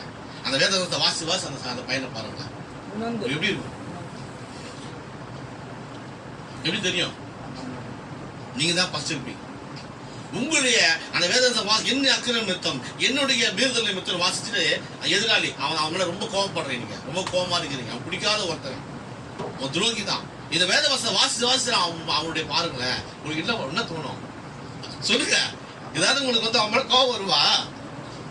டென்ஷன் ஆவீங்க நீங்க அவன் மேல, பண்ணவே முடியாது. உங்களை தாக்கிக்கிட்டே இருக்கு அந்த வசனம், நீ எப்படி டென்ஷன் ஆவீங்க? ஒண்ணுமே பண்ண முடியாது சொல்லலே. அதைத்தான் திருப்பி சொல்றாங்க இல்லையா? அந்த வேதம் வாசிக்க இல்லையா மற்றவர்களை மன்னிக்கக்கூடிய அந்த சுபாவம் எடுத்து வெளிப்படும். உண்மையா இல்லைங்க? அந்த வேத வசனம் என்ன பண்ணுது? மற்றவர்களை மன்னிக்கும்படி செய்கிறது சகோதரர்களே. அதான் சொல்றா தீர்க்கதரிசி. ஆனால் நீங்களோ இதெல்லாம் வாசித்தீங்கன்னா உங்களுடைய சகோதரோட உங்கள் கரங்களை போட்டு அணைப்பீர்கள். உடனே என்ன பண்ணுவோம், நம்ம வந்து தெரியவே தெரியாது. மற்றவங்க குற்றம் என்ன பண்ண கண்ணு முன்னாடி வரவே வராது. நம்முடைய குற்றம் தான் நமக்கு முன்னாடி தெரியவே தவிர மற்ற குற்றம் வந்து நம்ம முன்னே வராது. சொல்றாரு, நீங்க வந்து அது சொல்றாரு, நீங்கள் தேவனிடத்தில் கிட்டி சேரும் போது நீங்கள் ஒருவருக்கு ஒருவர் நெருங்கி இருப்பீர்கள். தேவனிடத்தில் நீங்கள் கிட்டி சேரும் போது உங்களுக்கு புரியுதா? நீங்கள் தேவன் கிட்ட போகும்போது உங்க சகோதரோட நெருங்கி இருப்பீங்க. நீங்க தேவனை விட்டு விலகும் பொழுது உங்கள் சகோதரனை விட்டு விலகிடுவீங்க இல்லையா? அப்ப நம்ம தேவன் பக்கத்துல கிட்ட இருக்கிறது எப்படி கண்டுபிடிக்கிறது? நம்ம சகோதரோட என்ன பண்ணோம், சிநேகமா அன்பா இருக்கும் போதுதான் நீங்க தேவன் என்ன பண்ண, தேவன் கிட்ட பக்கத்துல இருக்கீங்கன்னு அர்த்தம். உன் சொந்த சகோதரனிடத்தை நேசிக்காம, பக்கத்துல இருக்கிற சகோதரர் நேசிக்காம நீங்க தூர இடத்துல சகோதரர் நேசிக்கிறது வேதம் சொல்லுங்க சகோதரர்களே. அப்படியானால் அந்த வேத வசனம் யாருக்கு சொல்லுங்க? ஏசாயா 53:5 யாருக்கு வசனம்? அந்த வேத வசனத்தை வாசிக்கும் பொழுதெல்லாம் மற்றவங்க நமக்கு மன்னிக்கக்கூடிய சுபாவத்தை நம் கர்த்தராகிய இயேசு கிறிஸ்து நமக்கு கொடுக்கிறார் இல்லையா? திருதி சொல்கிறார், தீர்க்கதரிசி பிரணாம் தன்னுடைய பாவத்தை அவர் அறிக்கை செய்கிறார் இல்லையா? அவர் சொல்றார் வந்து ஒவ்வொரு மீட்டிங்ல போகும்பொழுதும் அவர் அதுக்கு முன்னாடி என்ன செய்வாரா, மற்றவர்கள் குணமாக்கப்பட வேண்டும் அப்படின்னா அவர் வந்து தன்னுடைய பாவத்தை அவர் அறிக்கை செய்கிறார். அவர் சொல்றாரு ஆண்டவரிடத்துல, ஆண்டவரே நான் முட்டாள்தனமாக என்னெல்லாம் தப்பு செஞ்சணும் அதெல்லாம் வச்சு என்ன பண்ணாரு வந்து என்ன மன்னியும் என்று முதலாவது அவர் வந்து பாவ அறிக்கை செய்து அவர் மன்னிப்பு தேவனிடத்துல சொல்லிட்டு தான் வந்துதான் அந்த மீட்டிங்க்கு அவர் வந்து தன்னுடைய ஊழியத்தை தொடங்குகிறார் இல்லையா? ஏனென்றால் தேவனாகி கர்த்தர் கிரியை செய்யறதுக்கு இவருடைய காரியங்கள் எது என்ன பண்ணக்கூடாதுங்க, தடையாக காணப்படக்கூடாது என்பதற்காக அவர் தேவனை அவர் என்ன செய்யறார்னா முதலாவது தன்னுடைய பாவத்தை அறிக்கை செய்து விட்டு தான் தேவனுடைய ஊழியத்தை அவர் செய்கிறார் இல்லையா? நம்ம அது போல நம்ம செஞ்சா எப்படி இருக்குங்க, எப்படி இருக்கு ஊழியம்? தேவன் அந்த ஊழியத்தை ஆசீர்வதிக்கிறார். இன்றைக்கு அநேக போதர்கள் தன்னுடைய பாவங்களை அவங்க அறிக்கை செய்யாதவே என்ன செய்யறாங்க, ஊழியத்தை செய்து கொண்டிருக்கிறார்கள் சகோதரர்களே. ஆனால் ஒருவருடைய குற்றங்களை ஒருவர் மன்னிங்கள் என்று வேதம் சொல்கிறது. தேவனிடத்தில் நீங்கள் கேட்கும் போது தேவனுடைய பாவங்களை மன்னிக்கிறார் என்று வேதம் சொல்கிறது. அது போல நாம் மன்னிப்பு கேட்போமானால் தேவன் கண்டிப்பா மன்னிப்பார். மன்னிக்க மாட்டாருங்க, மன்னிப்பார். இங்கே தீர்க்கதரிசி சொல்றாரு, கேள்வி பதில் சிஓடியில 54ஆம் ஆண்டு 1ஆம் மாதம் 3ஆம் தேதியில சாயங்காலம் கொடுக்கப்பட்ட ஒரு செய்தி. நீ உன்னைத்தானே நியாயம் தீர்த்துக் கொள்கிறாய் அப்படின்னு சொல்றார். நியாய தீர்ப்பு வேற யாரும் கொடுக்க தேவையில்லையா, நம்மளே நம்மளை நியாயம் தீர்த்துக் கொள்றோம் இல்லையா? எப்படிங்க அது நடக்குது அப்படின்னு சொல்றாரு. நீ உன்னைத்தானே நியாயம் தீர்த்துக் கொள்கிறாய். எப்படி என்னால் அவர் உன்னை மன்னிக்க சொல்றாரு. அவர் உன்னை சொல்றாரு அவர் உன்னை மன்னிக்கும் பொழுது அவர் சொல்றாரு, அவர் உங்களை மன்னிப்பார் என்று நீங்கள் எண்ணினால் உங்களுடைய தவறுகளை அறிக்கையிடுங்கள், பிறகு அவர் உங்களை மன்னிப்பார். மன்னிப்பாருன்னு தெரியுது, நம்ம போய் என்ன பண்ணப்போ மன்னிப்பு கேட்கணும். மன்னிக்காமல் போனால் நீங்க மன்னிப்புக்கு கேட்கல அப்படின்னு எங்க போவீங்க? இப்போ தப்பு பண்ணிட்டோம், லப்பர் உங்க கையில கொடுக்குறாரு ஆண்டவர். என்ன கொடுக்குறாருங்க? தப்பு பண்ணும் போதெல்லாம் நீ இதை வச்சு என்ன பண்ணுப்பா, அழிச்சுக்கோப்பா அப்படின்னு லப்பரை கொடுத்துட்டார். நீ தப்பா எழுதிட்ட, எக்ஸாம் தான் ஏதோ ஒன்று எழுதிட்ட, லப்பரும் கையில இருக்குது. நீ அழிச்சிருப்பா, உன் லப்பர் கொடுத்து அழிச்சுக்கோன்னா நீ அழிக்காமே வச்சிருக்கிற. அப்ப என்ன பண்ண சொல்லுங்க? எக்ஸாம் எழுதுற, லப்பரும் கொடுத்தாச்சு, எடுத்துட்டானா நீ தப்பா எழுதுனா நீ அழிச்சுக்கோ அப்படின்னு கொடுக்கும்போது தப்பா எழுதிட்டேன், நான் என்ன செய்யணுங்க?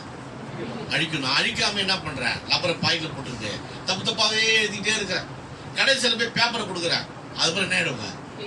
ஃபெயில் தான். இப்ப லப்பர் கொடுத்தாரு, அழித்திக்கோன்னு சொல்றாரு தேவனே. நீ அழிக்காமையே வைத்திருக்கிறனா யார் குற்றம்?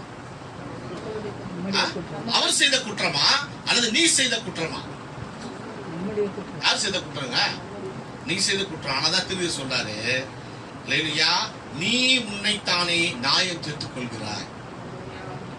தவறு செய்யும் பொழுது நீங்கள் உங்கள் பாவங்களை தேவனிடத்தில் அறிக்கை செய்தா அவர் என்ன பண்றாருங்க?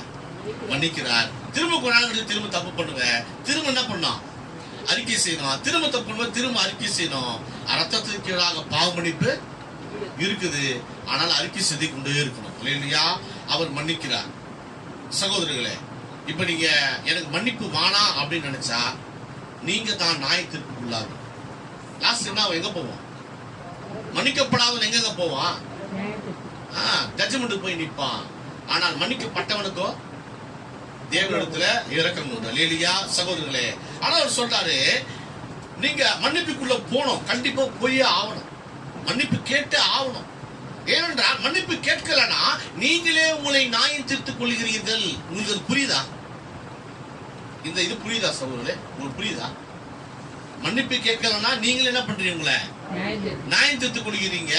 மன்னிப்பு கேட்டீங்கன்னா நீங்க அதுல தப்பிச்சுப்பீங்க, நியாயத்திற்கு தப்பித்துக் கொள்வீர்கள். மன்னிப்பு கேட்காமல் போனால் நீங்களே உங்களை நியாயம் தீர்த்துக் கொள்வீர்கள் என்று திரு சொல்றாரு. அதனால மன்னிப்பு ஒரு நியாய தீர்ப்பாக காணப்படுகிறது, இல்லையா? நம்ம மன்னிப்பு கேட்டுட்டா நம்மள நாம் என்ன பண்ண நியாய தீர்ப்பு போத்தவில்லை. மன்னிப்பு கேட்கவில்லை என்றால் நாம் நியாய தீர்ப்பு தான் போய் ஆகும், இல்லையா? பார்க்கலாம்.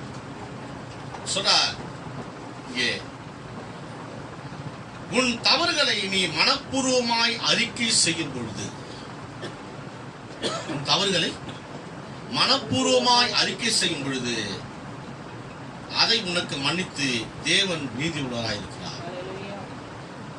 நீங்கள் உங்கள் குற்றங்களை, உங்கள் பாவங்களை மனப்பூர்வமாய் தேவனிடத்தில் அறிக்கை செய்யணும். எப்படி அறிக்கை செய்யணும்? மனப்பூர்வமாகனா உள்ள இருதயத்தில் இருந்து அந்த உணர்வோடு குத்தப்பட்டவர்களாகி. பேதுருவிடத்துல கேட்டாங்க இல்லையா, இனி நாங்க என்ன செய்யணும் அப்படின்னு கேட்டாங்க பாத்தீங்களா? அது போல நீங்கள் மனப்பூர்வமாக உண்மையாகவே குத்தப்பட்டவர்களாகி தேவனிடத்தில் நீங்கள் மன்னிப்பு கேட்பீர்களானால், திருவிசு பிரணாம் சொல்றாரு, இது நான் மோசையோடு இருந்தது போல என்ற செய்தியில அவர் பேசுகிறார்.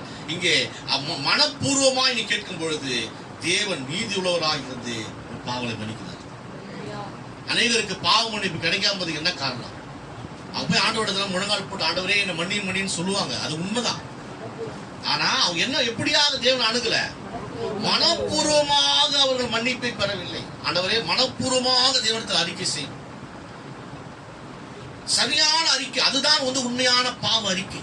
மனப்பூர்வமாய் ஆண்டவரே என்று சொல்லி நீங்கள் அறிக்கை செய்யலானால் அப்ப தேவன் உண்மை உள்ள நீதிபதியாக இருந்து நியாயாதிபதியாக இருந்து உன் பாவலை மன்னிக்கிறார் என்று நம்முடைய திருவிதர்சி பிரணாம் விதமாக சொல்லுகிறார்.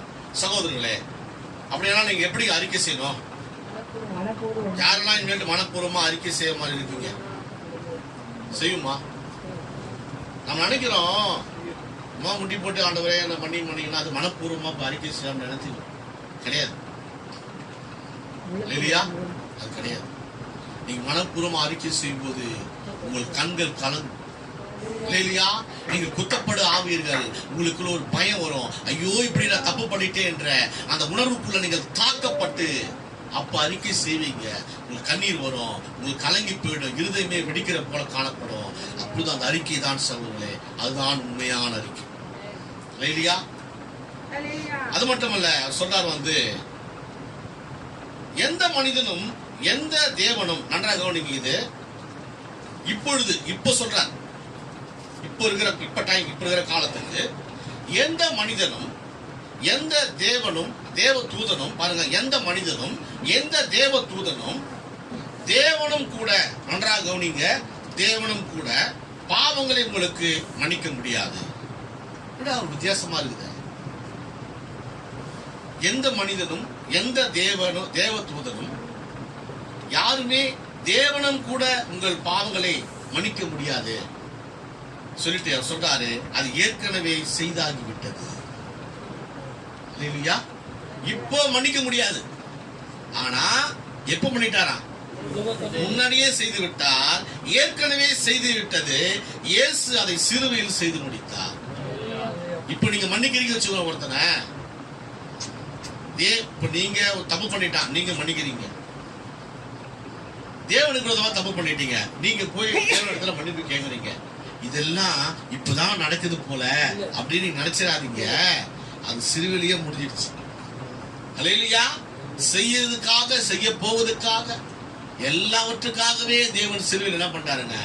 அந்த மனகத்தான சிறுவில அந்த மன்னிப்பு திட்டத்தை அவர் முடித்தார். அவர் சொன்னாரு, எதுக்காக சொன்னா, அது இப்போ நடக்கிற காரியமாக நீங்க நினைச்சுக்காதீங்க. நமக்கு முன்னாடி கண் பார்வையில் நடக்குது. மன்னிக்கிறாரு, மன்னிப்பு கேட்கிறாரு, இதெல்லாம் இப்போ நடக்கிறது தான், உண்மைதான். ஆனால் தேவன் எப்ப முடிச்சாரு? அதெல்லாம் சிலுவையிலேயே அவர் தேவன் என்ன பண்றாருங்க? அவர் முடித்து விட்டார். சொல்றாரு, நீங்கள் அதை ஏற்றுக்கொள்ளும் வரைக்கும், அவர் முடிச்சாரு இல்லையா சிலுவையில, நீங்க அவரை ஏற்றுக்கொள்ளும் வரைக்கும் அதனால் உங்களுக்கு எந்த நன்மையும் இல்லை இல்லையா? என் பாவத்தை தேவன் மன்னித்தார் என்று நீங்கள் எப்ப ஏற்றுக்கொள்கிறீங்களோ அப்பதான் உங்களுக்கு நன்மை. நீங்க ஏற்றுக்கொள்ளாத வரைக்கும் உங்களுக்கு எந்த நன்மையும் கிடையாது. அவர் கல்வாரி சிலுவையில எனக்காக அவர் எல்லாவற்றையும் செய்து முடித்தார் என்று நீங்கள் ஏற்றுக்கொள்ளும் பொழுது, எனக்காக மரித்தார் என்று நீங்கள் ஏற்றுக்கொள்ளும் பொழுதுதான் உங்களுக்கு நன்மை உண்டாகும் இல்லையா? இந்த மற்ற மதத்தினர் ஏற்றுக்கொண்டாங்களா? யாராவது ஏற்றுக்கொள்றாங்களா? எனக்காக மரித்தார் சொல்றாங்களா? இல்ல. யார் ஏற்றுக்கொள்ளுகிறார்களோ, எப்ப ஏற்றுக்கொள்ளுகிறார்களோ அப்பதான் உங்களுக்கு நன்மை இல்லையா சகோதரர்களே? அப்ப என்ன செய்யணும்? நம்ம நம்மளை ஏற்றுக்கொண்டோமா இல்லையாங்க? அப்ப நன்மை பெற்றிருக்கிறோமா இல்லையா? நாம் பெற்றிருக்கிறோம் இல்லையா? அது மட்டுமல்ல, சொல்றார் தீர்க்கதரிசி, இயேசு கிறிஸ்துவுடைய ரத்தம் இன்னுமாய், அவர் சொல்றாரு, ஒரு பாவியான ஸ்திரீ குறித்து பேசுறார். அவள் ஒரு வேசித்தானம் செய்யப்பட்ட ஒரு ஸ்திரீ.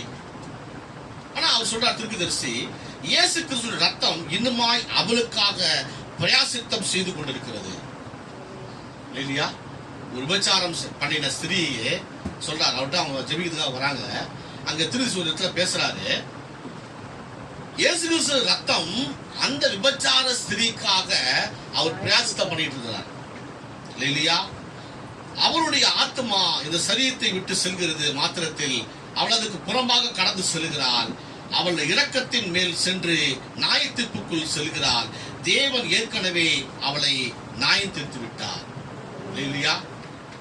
அவளுக்காக அவர் ஜெபிக்கிறார், எல்லாமே செய்யறாரு. அவள் அந்த மன்னிப்புக்குள்ளாக வரும் பொழுது அவளுக்கு ஒரு நியாய தீர்ப்பு தான் கிடைச்சிருக்கு. ஏனென்றால் நியாய தீர்ப்பு அவர் மன்னிப்புக்குள்ள போகும்போது என்ன ஆயிடுதுங்க? அவள் அந்த நியாய தீர்ப்புக்குள்ள இருந்து அவர் தப்பித்து கொடுக்கிறார் இல்லையா சகோதரர்களே? அதுதான் சொல்றாரு, அவர் அங்க போகும்பொழுது அந்த நியாயம் தீர்த்து விட்டார்னா பாவ மன்னிப்பு அங்க முடியுது இல்லையா? அந்த தீர்ப்புக்குள்ளாக அவள் செல்லவில்லை, அந்த பாவ மன்னிப்புக்குள்ளாக அவள் செல்கிறார். அதனால இயேசு கிறிஸ்து நம்முடைய பாவங்களுக்காக அவர் பரிந்து பேசி கொண்டிருக்கிறார் இல்லையா? எதுக்கு பரிந்து பேசுறார்? மன்னிக்கிறதுக்காக தான் என்ன பண்றாரு? அவரு பரிந்து பேசி கொண்டிருக்கிறார். நாம் எத்தனை பேருக்காக பரிந்து பேசிட்டு இருக்கோம்? அவர் பரிந்து பேசுறாருங்க, நம்ம எத்தனை பேர் பரிந்து பேசுறோமா? ஆனா தேவன் என்ன பண்றாருங்க? அவர் பரிந்து பேசிக் கொண்டிருக்கிறார் இல்லையா? சகோதரர்களே, இப்போ தேவன் அவர் மன்னிப்பார், மன்னிக்க மாட்டார், மனுஷனும் மன்னிப்பான், மன்னிக்க மாட்டான், இதெல்லாம் நம்ம கடந்தல பார்த்தோம். இப்ப மன்னிக்க முடியாத பாவத்தை குறித்து நான் பார்க்க போகிறோம் இல்லையா? என்ன பாவங்க? மன்னிக்க முடியாத பாவம். சொல்றார்,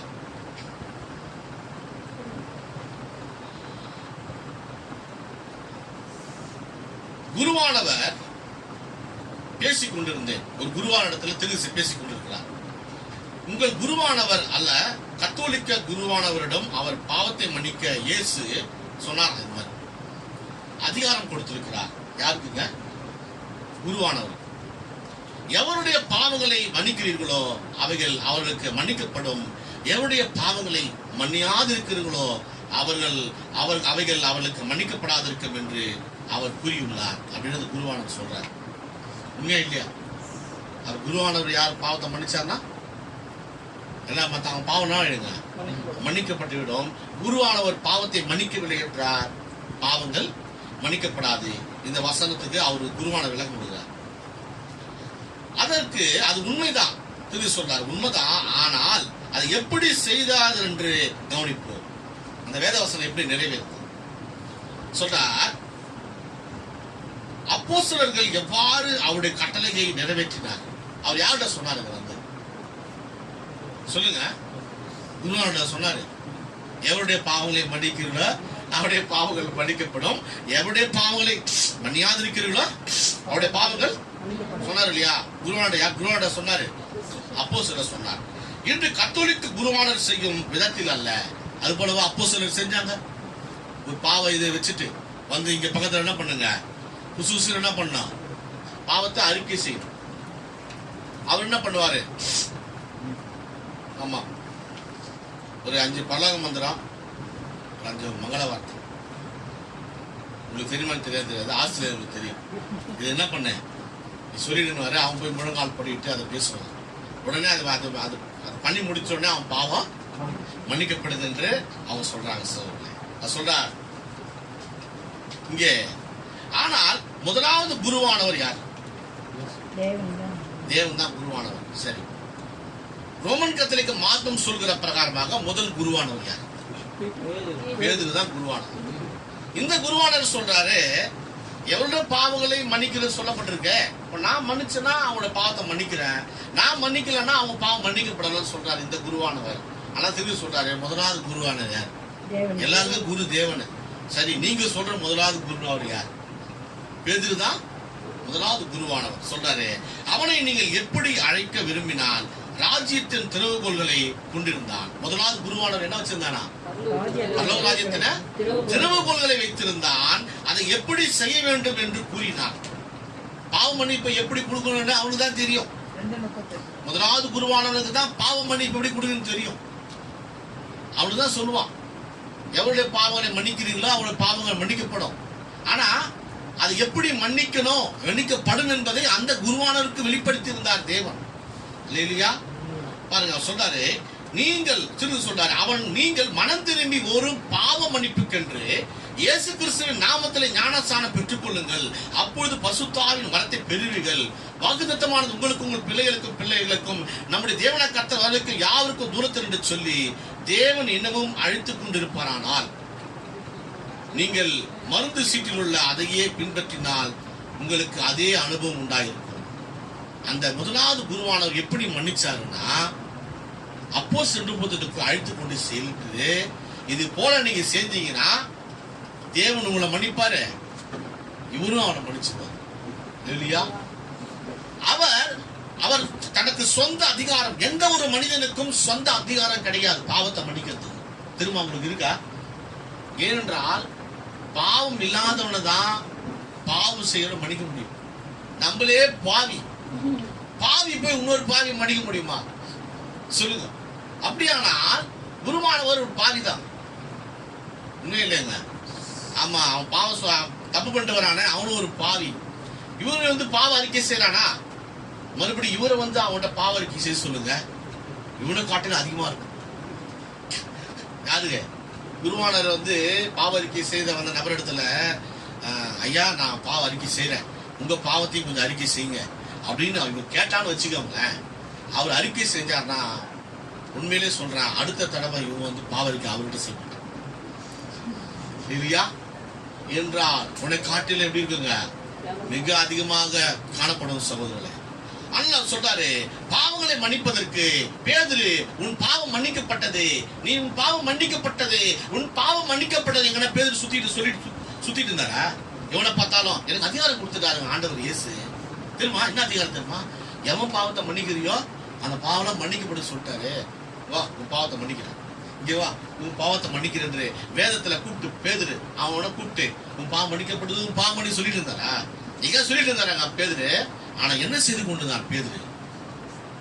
இயேசு கிறிஸ்து நாமத்திலே நீ ஞானஸ்நானம் பெற்றுக்கொள், அப்பொழுதுதான் பாவத்தை மன்னிப்பேன். அல்லேலூயா. அதைத்தான் அவன் வந்து சுட்டி காட்டினானே தவிர அவன் நேரா இவனுக்கு என்னமோ அதிகாரம் கிடைச்ச மாதிரி பண்ணிட்டு இருந்தானா? சகோதரி இல்ல, தவறாக அந்த வேத வாக்கியத்தை அவன் புரிந்து கொண்டு எனக்கு என்ன செய்யறாங்க, பாவ மன்னிப்பை கொடுக்கிறார்கள். அல்லேலூயா. சொன்ன தீர்க்கதரிசி அது ஒரு மருந்து சீட்டு. அப்போஸ்தலர் 2:38 என்பது நமக்கு என்னவா இருக்குதுங்க, மருந்து சீட்டு. அது வந்து டாக்டர் எழுதி இருக்கிறார், மருந்து சீட்டு உங்களுக்கு கொடுத்துட்டார். செக் பண்றாரு உங்க பாடியில இந்த பிரச்சனை, ரொம்ப வயிற்று வலி, ஏதோ ஒரு பிரச்சனை, மருந்து சீட்டு எழுதி கொடுத்துட்டார். போய் இந்த மருந்தை சாப்பிடு, சோகம் அடிச்சு. மருந்து சீட்டை கையிலே வச்சுன்னு இருக்க, மாத்திரை வாங்கி சாப்பிடவே மாட்டேன். என்ன வாப்படா, சோகம் கிடைக்குமா? சோகம் கிடைக்காது.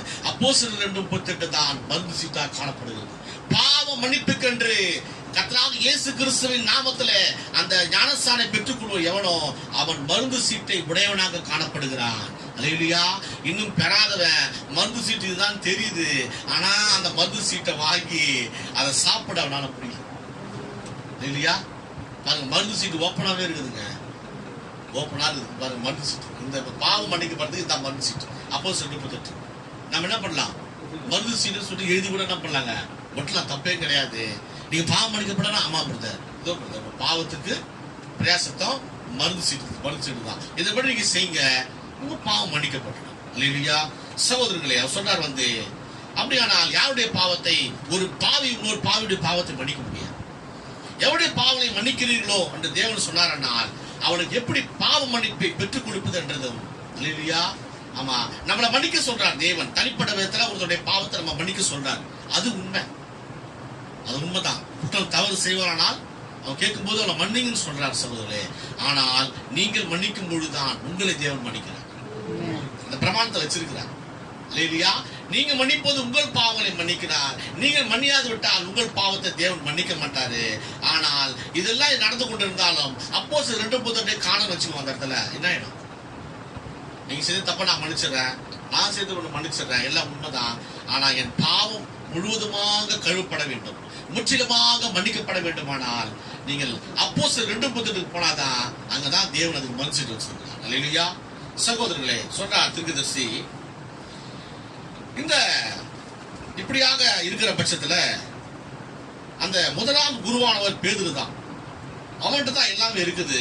நீங்கள் வந்து அங்க குருவானவர் என்ன சொல்றாரோ, முதலாவது குரு அதை விட்டுட்டு இன்னைக்கு எவ்வளவோ குருக்களை கடந்து 2000 ஆண்டுகளை கடந்து இப்ப இருக்கிற குருவானவர்கள் அந்த முதலாவது குரு சொல்றது இந்த குரு சொல்லலையே. சொன்னாரா? சொல்லல. அந்த குரு சொல்ற மாதிரி இந்த குரு சொன்னாதான் இவரு ஒரு குருவாக ஏற்றுக்கொள்ளலாம். அந்த குரு சொல்ற மாதிரி இவரு சொல்ல இல்லை என்றால் இது என்ன இல்லைங்க, இவர் குரு இல்லை. ஆனாலும் ரோமன் கத்தோலிக்க மார்க்கம் அவங்களெல்லாம் தான் குருவா போட்டு இல்லையா? ஆமா. திரு சொல்றார் வந்து இங்கே நன்றாக கவனிப்போம். லோத்தின் நாட்களில் நடந்து போல தேவன் மாம்சத்தில் வெளிப்பட்டார். லோத்தின் நாட்களில் தேவன் மாம்சத்தில் வெளிப்பட்டார். நீங்க விசுவாசிக்கிறீங்களா? விசுவாசிக்கிறீங்களா சகோதரர்களே? மாம்சத்தில் வெளிப்பட்டார். இயேசு அங்க என்ன செய்தார் என்றால், தேவன் அங்கே 3 தூதர்களாக வெளிப்பட்டு அங்க ஆபிரகாமிடத்துல அங்க தேவன் பேசிக் கொண்டிருந்தார். இல்லையா? அவர் சொல்ற தீர்க்கதரிசி அங்க லோத்து அந்த ஆபிரகாமை தேவன் வெளியே அழைத்து, ஆபிரகாம் ஒரு குழு, அதாவது ஜனங்கள் இருந்தார்கள், ஆபிரகாம் மட்டும் கொஞ்சம் பேர் இருந்தாங்க. ஆபிரகாம் இருந்து தேவன் சொல்றாரு, ஆபிரகாம் என்று அவன் பெயர் மாற்றப்பட்டது. ஆபிரகாம் இருந்து ஆபிரகாம் மாற்றப்பட்டது. இங்கே அவன் மாற்றப்படும் பொழுது அந்த வார்த்தை மாம்சமானதை கண்டான். தேவனுடைய வார்த்தை தேவன் தான். அங்க தேவன் என்ன பண்ணாருங்க, மாம்சமாகி அங்கே அவன் வெளிப்பட்டார். அது சாராளின் இருதயத்தில் நினைவுகளை பகுத்திருந்தார். தேவன் பகுத்திருந்தார் இல்லைங்க, அங்க வந்தாரு. இங்கே அந்த காலத்தை அவர் ஒப்பிடுகிறார். அப்ப தேவன் ஒரு மாம்சத்துல வந்தார், ஆபிரகாமை சந்தித்தது போல இப்பொழுதும் அதுக்கு ஒப்பிடுகிறார். என்ன ஒப்பிடுறான்னா, அதே ஆபிரகாமின் ராஜரீக வித்தாகிய இயேசு கிறிஸ்து. அன்றைக்கு அவர் என்ன பண்ண, தேவனே மாம்சத்துல வந்தார். இன்னைக்கு ஆபிரகாமின் ராஜரீக வித்தாக இயேசு கிறிஸ்து பூமியில வந்தாரு. அப்ப வரும்பொழுது என்ன நடந்ததுதான் சொல்றார், ஒரு பிசாசு என்றனர். அவரை பார்த்து என்ன சொன்னாங்க, ஒரு பிசாசு என்றனர். அவர் பரிசுத்த ஆவியானவர் வரும்பொழுது அவரும் அதே காரியத்தை தான் செய்வார். என்னை அப்படி அழைத்தலானால் உங்களுக்கு மன்னிப்புண்டு, ஆனால் பரிசுத்த ஆவி வரும் பொழுது அவருக்கு விரோதமாக நீங்கள் பேசினானால் உங்களுக்கு மன்னிப்பு கிடையாது. இல்லையா? மனுஷகுமாரனுக்கு விரோதமாக நீங்கள் தூஷணம் சொன்னா மன்னிக்கப்படும், பரிசுத்த ஆவிக்கு விரோதமாக நீங்கள் தூஷணம் சொன்னா என்ன பண்ண முடியாதுங்க, மன்னிப்பே கிடையாது. ஏன் சொல்றாருன்னா, இது ஏன் சொல்றாருன்னா, அந்த நாட்களிலே ஆபிரகாம் நாட்களே மாம்சத்தில் வெளிப்பட்டது போல இங்கே இயேசு கிறிஸ்துவாக வெளிப்பட்டார். இல்லையா? அதே மாம்சத்துல அங்கே அவர் கிறிஸ்துவாக வெளிப்பட்டார். அங்கே வெற்றிப்பட்ட பொழுது அங்கே தேவன் இதைத்தான் பேசினார். இயேசு என்ன சொன்னார் அப்படின்னா சொல்றாரு, இயேசு அவ்வாறு கூறினார். அவர்கள் அவரை குறி சொல்கிறவன் என்று, பொல்லாத ஆவி கொண்டவன் என்று கூறின போது இயேசு என்ன சொல்றாங்க, பொல்லாத ஆவி குறி சொல்கிறவன், நீங்கள் மனுஷகுமாரனுக்கு விரோதமாக பேசுகிறீர்கள். ஆண்டவர் சொல்லிட்டார். யாருக்கு விரோதமாக பேசுறீங்க? மனுஷகுமாரன் எனக்கு விரோதமாக பேசுறீங்க, நீங்கள் பேசுறீங்க, உங்களுக்கு அது மன்னிக்கப்படும் என்றார். இல்லையா? இயேசு பூமியில் இருந்த பொழுது அவர் விரோதமா என்ன செய்திருந்தாலும் தேவன் என்ன பண்ணுவார், மன்னிச்சுடுவார். அதான் சொல்றாரு, ஆனா மன்னிப்பு உண்டு. அதாவது பரிசுத்த ஆவியினுடைய கிரியை கொள்ளாத, அதாவது அவர் என்ன சொல்றாருன்னா, இங்கே மனுஷகுமாரன் விரோதமாக பாவம் செய்தால் மன்னிக்கப்படும், ஆனா நான் போயிட்டு பரிசுத்த ஆவி வருவார் இல்லையா, அவரு வரும்போது நீங்க இந்த மாதிரி பண்ணிட்டு இருந்தீங்கன்னா இம்மையிலும் மறுமையிலும் உங்களுக்கு மன்னிப்பே கிடையாது என்று அவர் அங்க சொல்லிட்டு போறார். இல்லையா? சொல்றாரு, இதுக்கு அவர் சொல்றார், தீர்க்கதரிசி, பெரிய மீன் வயிற்றில் இரவும் பகலும் 3 நாள் யோனா இருந்தான். அவன் உயிர்த்தெழுதலுக்கு சாட்சியாக இருந்தான். யாருங்க? யோனா. ஆமா, சொல்றாரு, பலர் யோனாவை குற்றப்படுத்தி கேவலமாக பேசி அநேக அவங்க காரியங்களை செஞ்சாங்க அந்த நாட்கள்ல. இல்லையா? சொல்றார் தீர்க்கதரிசி, அது யாருக்கு அடையாளமாக இருக்குதுன்னா, பூமியில இயேசு கிறிஸ்து இருக்காரு பாத்தீங்களா, அதற்கு அடையாளமாக அது காணப்படுகிறது. ஏனால் அவன் உயிர்த்தெழுதலுக்கு அங்க 3 நாள் அவன் மீனின் வயிற்றில் இருந்தான். அல்லேலூயா. சகோதரர்களே, அந்த இதுவை தீர்க்கதரிசி பிரணாம் இயேசு கிறிஸ்து இருக்கிற அந்த இது கொண்டு பேசுகிறார். சொல்றாரு, அந்த நாளிலே யோனாவை அவர்கள் புறக்கணித்தனர், இயேசு வரும்போது இயேசுவை புறக்கணித்தனர். அல்லேலூயா. அந்த சந்ததியில் வந்த கிறிஸ்துவை புறக்கணித்ததுக்கு முன் அடையாளமாக காணப்படுகிறது.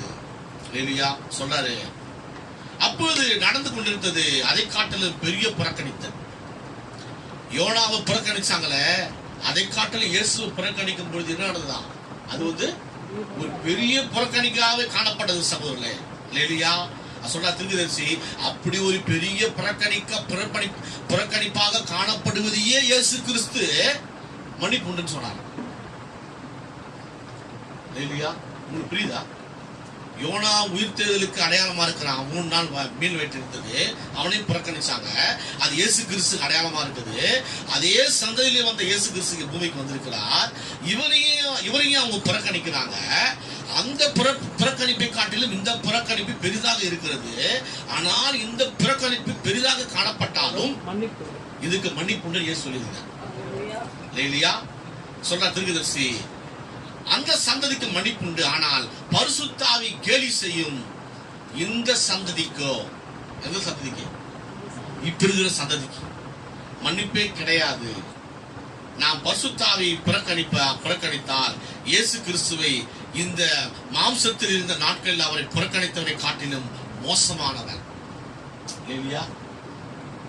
இயேசுவை புறக்கணிச்சாங்க இல்லையா? பெயல்செபூல் இவன் பிசாசின் ஆவினால பேய்களை ஓட்டுகிறான்னு சொன்னாங்களே, அன்னைக்கு யார் புறக்கணிச்சானோ இன்னைக்கு நீங்க பரிசுத்தாவை புறக்கணிக்கும் பொழுது அவனை காட்டிலும் நீங்கள் மோசமானவர் இல்லையா? ஏன் சொல்லுங்க? மனுஷகுமாரனை புறக்கணித்தான். இப்ப நம்ம யாரை புறக்கணிக்கிறோம்? பரிசுத்தாவை புறக்கணிக்கிறோம். அவனை காட்டிலும் நியாயத்திற்கு நம்புதாது இல்லையா?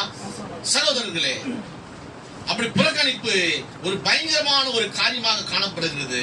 அவர் சொல்றாரு தீர்க்கதரிசி பிரணாம், பிறகு சபையில் நீ தள்ளப்பட்டால் மீட்கப்படும்படியாக வாய்ப்பே உனக்கு இல்லை இல்லையா? சொல்றாரு இங்கே சொல்ற என்ன சொல்றாருன்னா, ஆனால் இந்த இயேசுவோ அவர்கள் சொல்லுகிறபடி சுற்றித் திரிந்து அவர்கள் சபைகளை கிழித்தெறிந்து அவருடைய ஆசாரியர்களை பற்றி தீமையானகளை பேசி அவ்வண்ணமே அவர் அவர்களுக்கு பெருந்தீமை செய்தார் என்று அவர்கள் நினைத்தனர். அங்க சுத்தி என்ன பண்ணார்? ஆசாரியர்கள்லாம் டாக்டர் என்ன பண்ணாரு? அவர் கிழித்து போட்டார். அவருடைய ஊழியத்தை அவர் வெளிரங்கமாக பேசினார். இந்த மாதிரி ஊழியம் செய்யறாங்க. அது மட்டுமல்ல, அவருடைய இதெல்லாம் சபைகளை குறித்து அவர் என்ன பண்ணாருங்க? அவரு அதிகமாக பேசினார். இப்படி எல்லாம் சபை நடத்துறீங்கன்னு சொன்னாரு. அவர் சொல்றாரு, விதமாக புறம்பாக்கப்பட்ட சூழ்நிலை, விதமாக யூத சபை இயேசுவை புறக்கணித்து போட்டது இல்லையா? பிறகு சபையில் இருந்த நீ தள்ளப்பட்டால் மீட்கப்படும்படியான வாய்ப்பே உனக்கு இல்லை. அந்த காலத்துல சபையில இருந்து தள்ளிட்டாங்கன்னா திரும்ப என்ன பண்ண மாட்டாங்க? சேர்க்கவே மாட்டாங்க. தள்ளிட்டாங்கன்னா தள்ளிவிடுதான் சகோதரர்களே. பரிசேயர் சதுசேயர் அல்லது ஏதாவது ஒரு குழுவில் நீ இல்லை என்றால், நன்றாக கவனிங்க, அந்த காலத்துல நீங்க பரிசேயருக்குள்ள இருக்கணும் அல்லது சதுசேயருக்குள்ள இருக்கணும். இது குழுல நீங்க இல்லை என்றால் அல்லது அதற்கு வெளியே இருந்தால் மன்னிப்பே கிடையாது. அந்த காலத்துல பாருங்க, ஒண்ணு பரிசேயர் கூட்டத்துல இருக்கணும், இல்ல சதுசேயர் கூட்டத்துல இருக்கணும். நீ அதுல இல்ல இதுல இல்ல அப்படின்னா ஏதாவது ஒரு குழுல இருக்கணும். அவங்க குழுல இல்லை என்றால் உன்னை சொல்றாரு, அதற்கு வெளியே இருந்தால், அந்த இதுக்கு குழுக்கு நீ வெளியே இருந்தால் மன்னிப்பே கிடையாது. ஒன்றும் பண்ண மாட்டாங்களாம். நீ தப்பு செய்தலாம் மன்னிக்க மாட்டாங்க. உங்களுக்கு உரிமை இருந்தால் நினைக்கும் போதெல்லாம் உங்களை வெளியே உதைத்து தள்ளலாம். அவனுக்கு உரிமை இருந்தா எப்ப வேணா நீ உள்ள வந்தா உனக்கு அடிச்சுதான் பண்ணலாம், வெளியில தள்ளி விடலாம். சொல்றாரு, உங்கள் பாரம்பரியனாலே. ஆனால் தான் ஆண்டவர் சொன்னாரா, இது மாதிரி செய்யறதுனாலதான். மத்தேயு 15:6 வாசிப்போம்.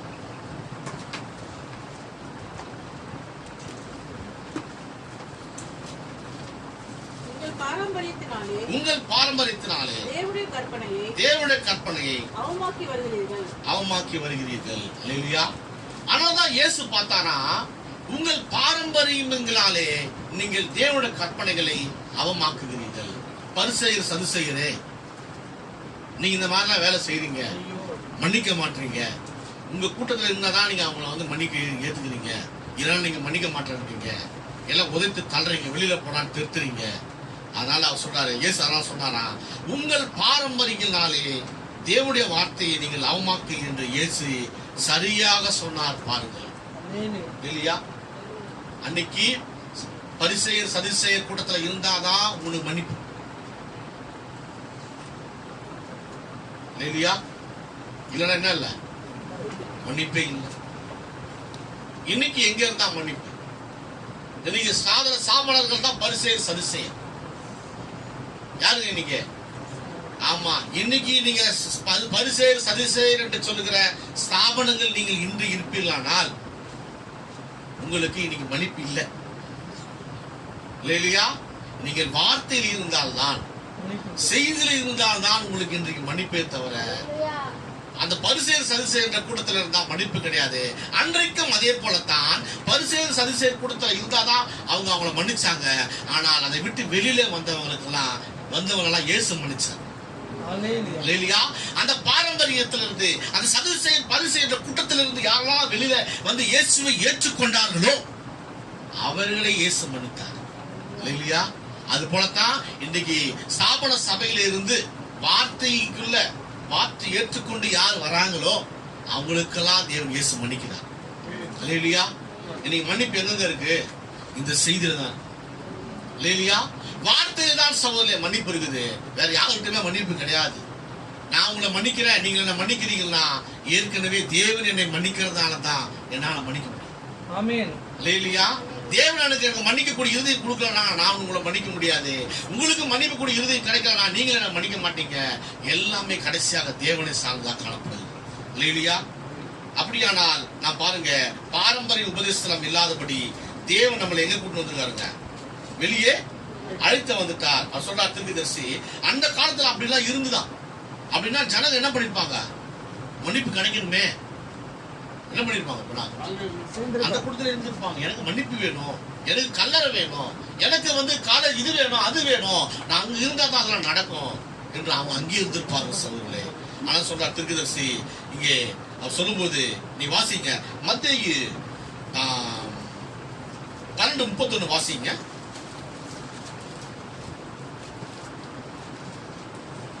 ஆதலால் நான் உங்களுக்கு சொல்லுகிறேன், எந்த பாவமும் எந்த தூஷணமும் மனுஷருக்கு மன்னிக்கப்படும், ஆவியானவருக்கு விரோதமான தூஷணமோ மனுஷருக்கு மன்னிக்கப்படுவதில்லை. சொல்றார். அவள் அந்த ஸ்திரீ பாருங்கள், இங்கே யூதர்கள் அந்த ஸ்திரீயை பார்த்தாங்களா, கண்டபோது ரொம்ப கேவலமா நினைச்சாங்க அந்த விபச்சார ஸ்திரீ எல்லாம். இங்கே சொல்லும்போது சொல்றாரு, அவர் தான் அந்த மேசியா என்பதை அவர்கள் அடையாளம் கண்டு கொண்டார்களா? இல்லை, அடையாளம் கண்டுகொள்ளவில்லை. அவர் என்னவா இருந்தார் என்று அவர்கள் கூறினது என்ன தெரியுமா?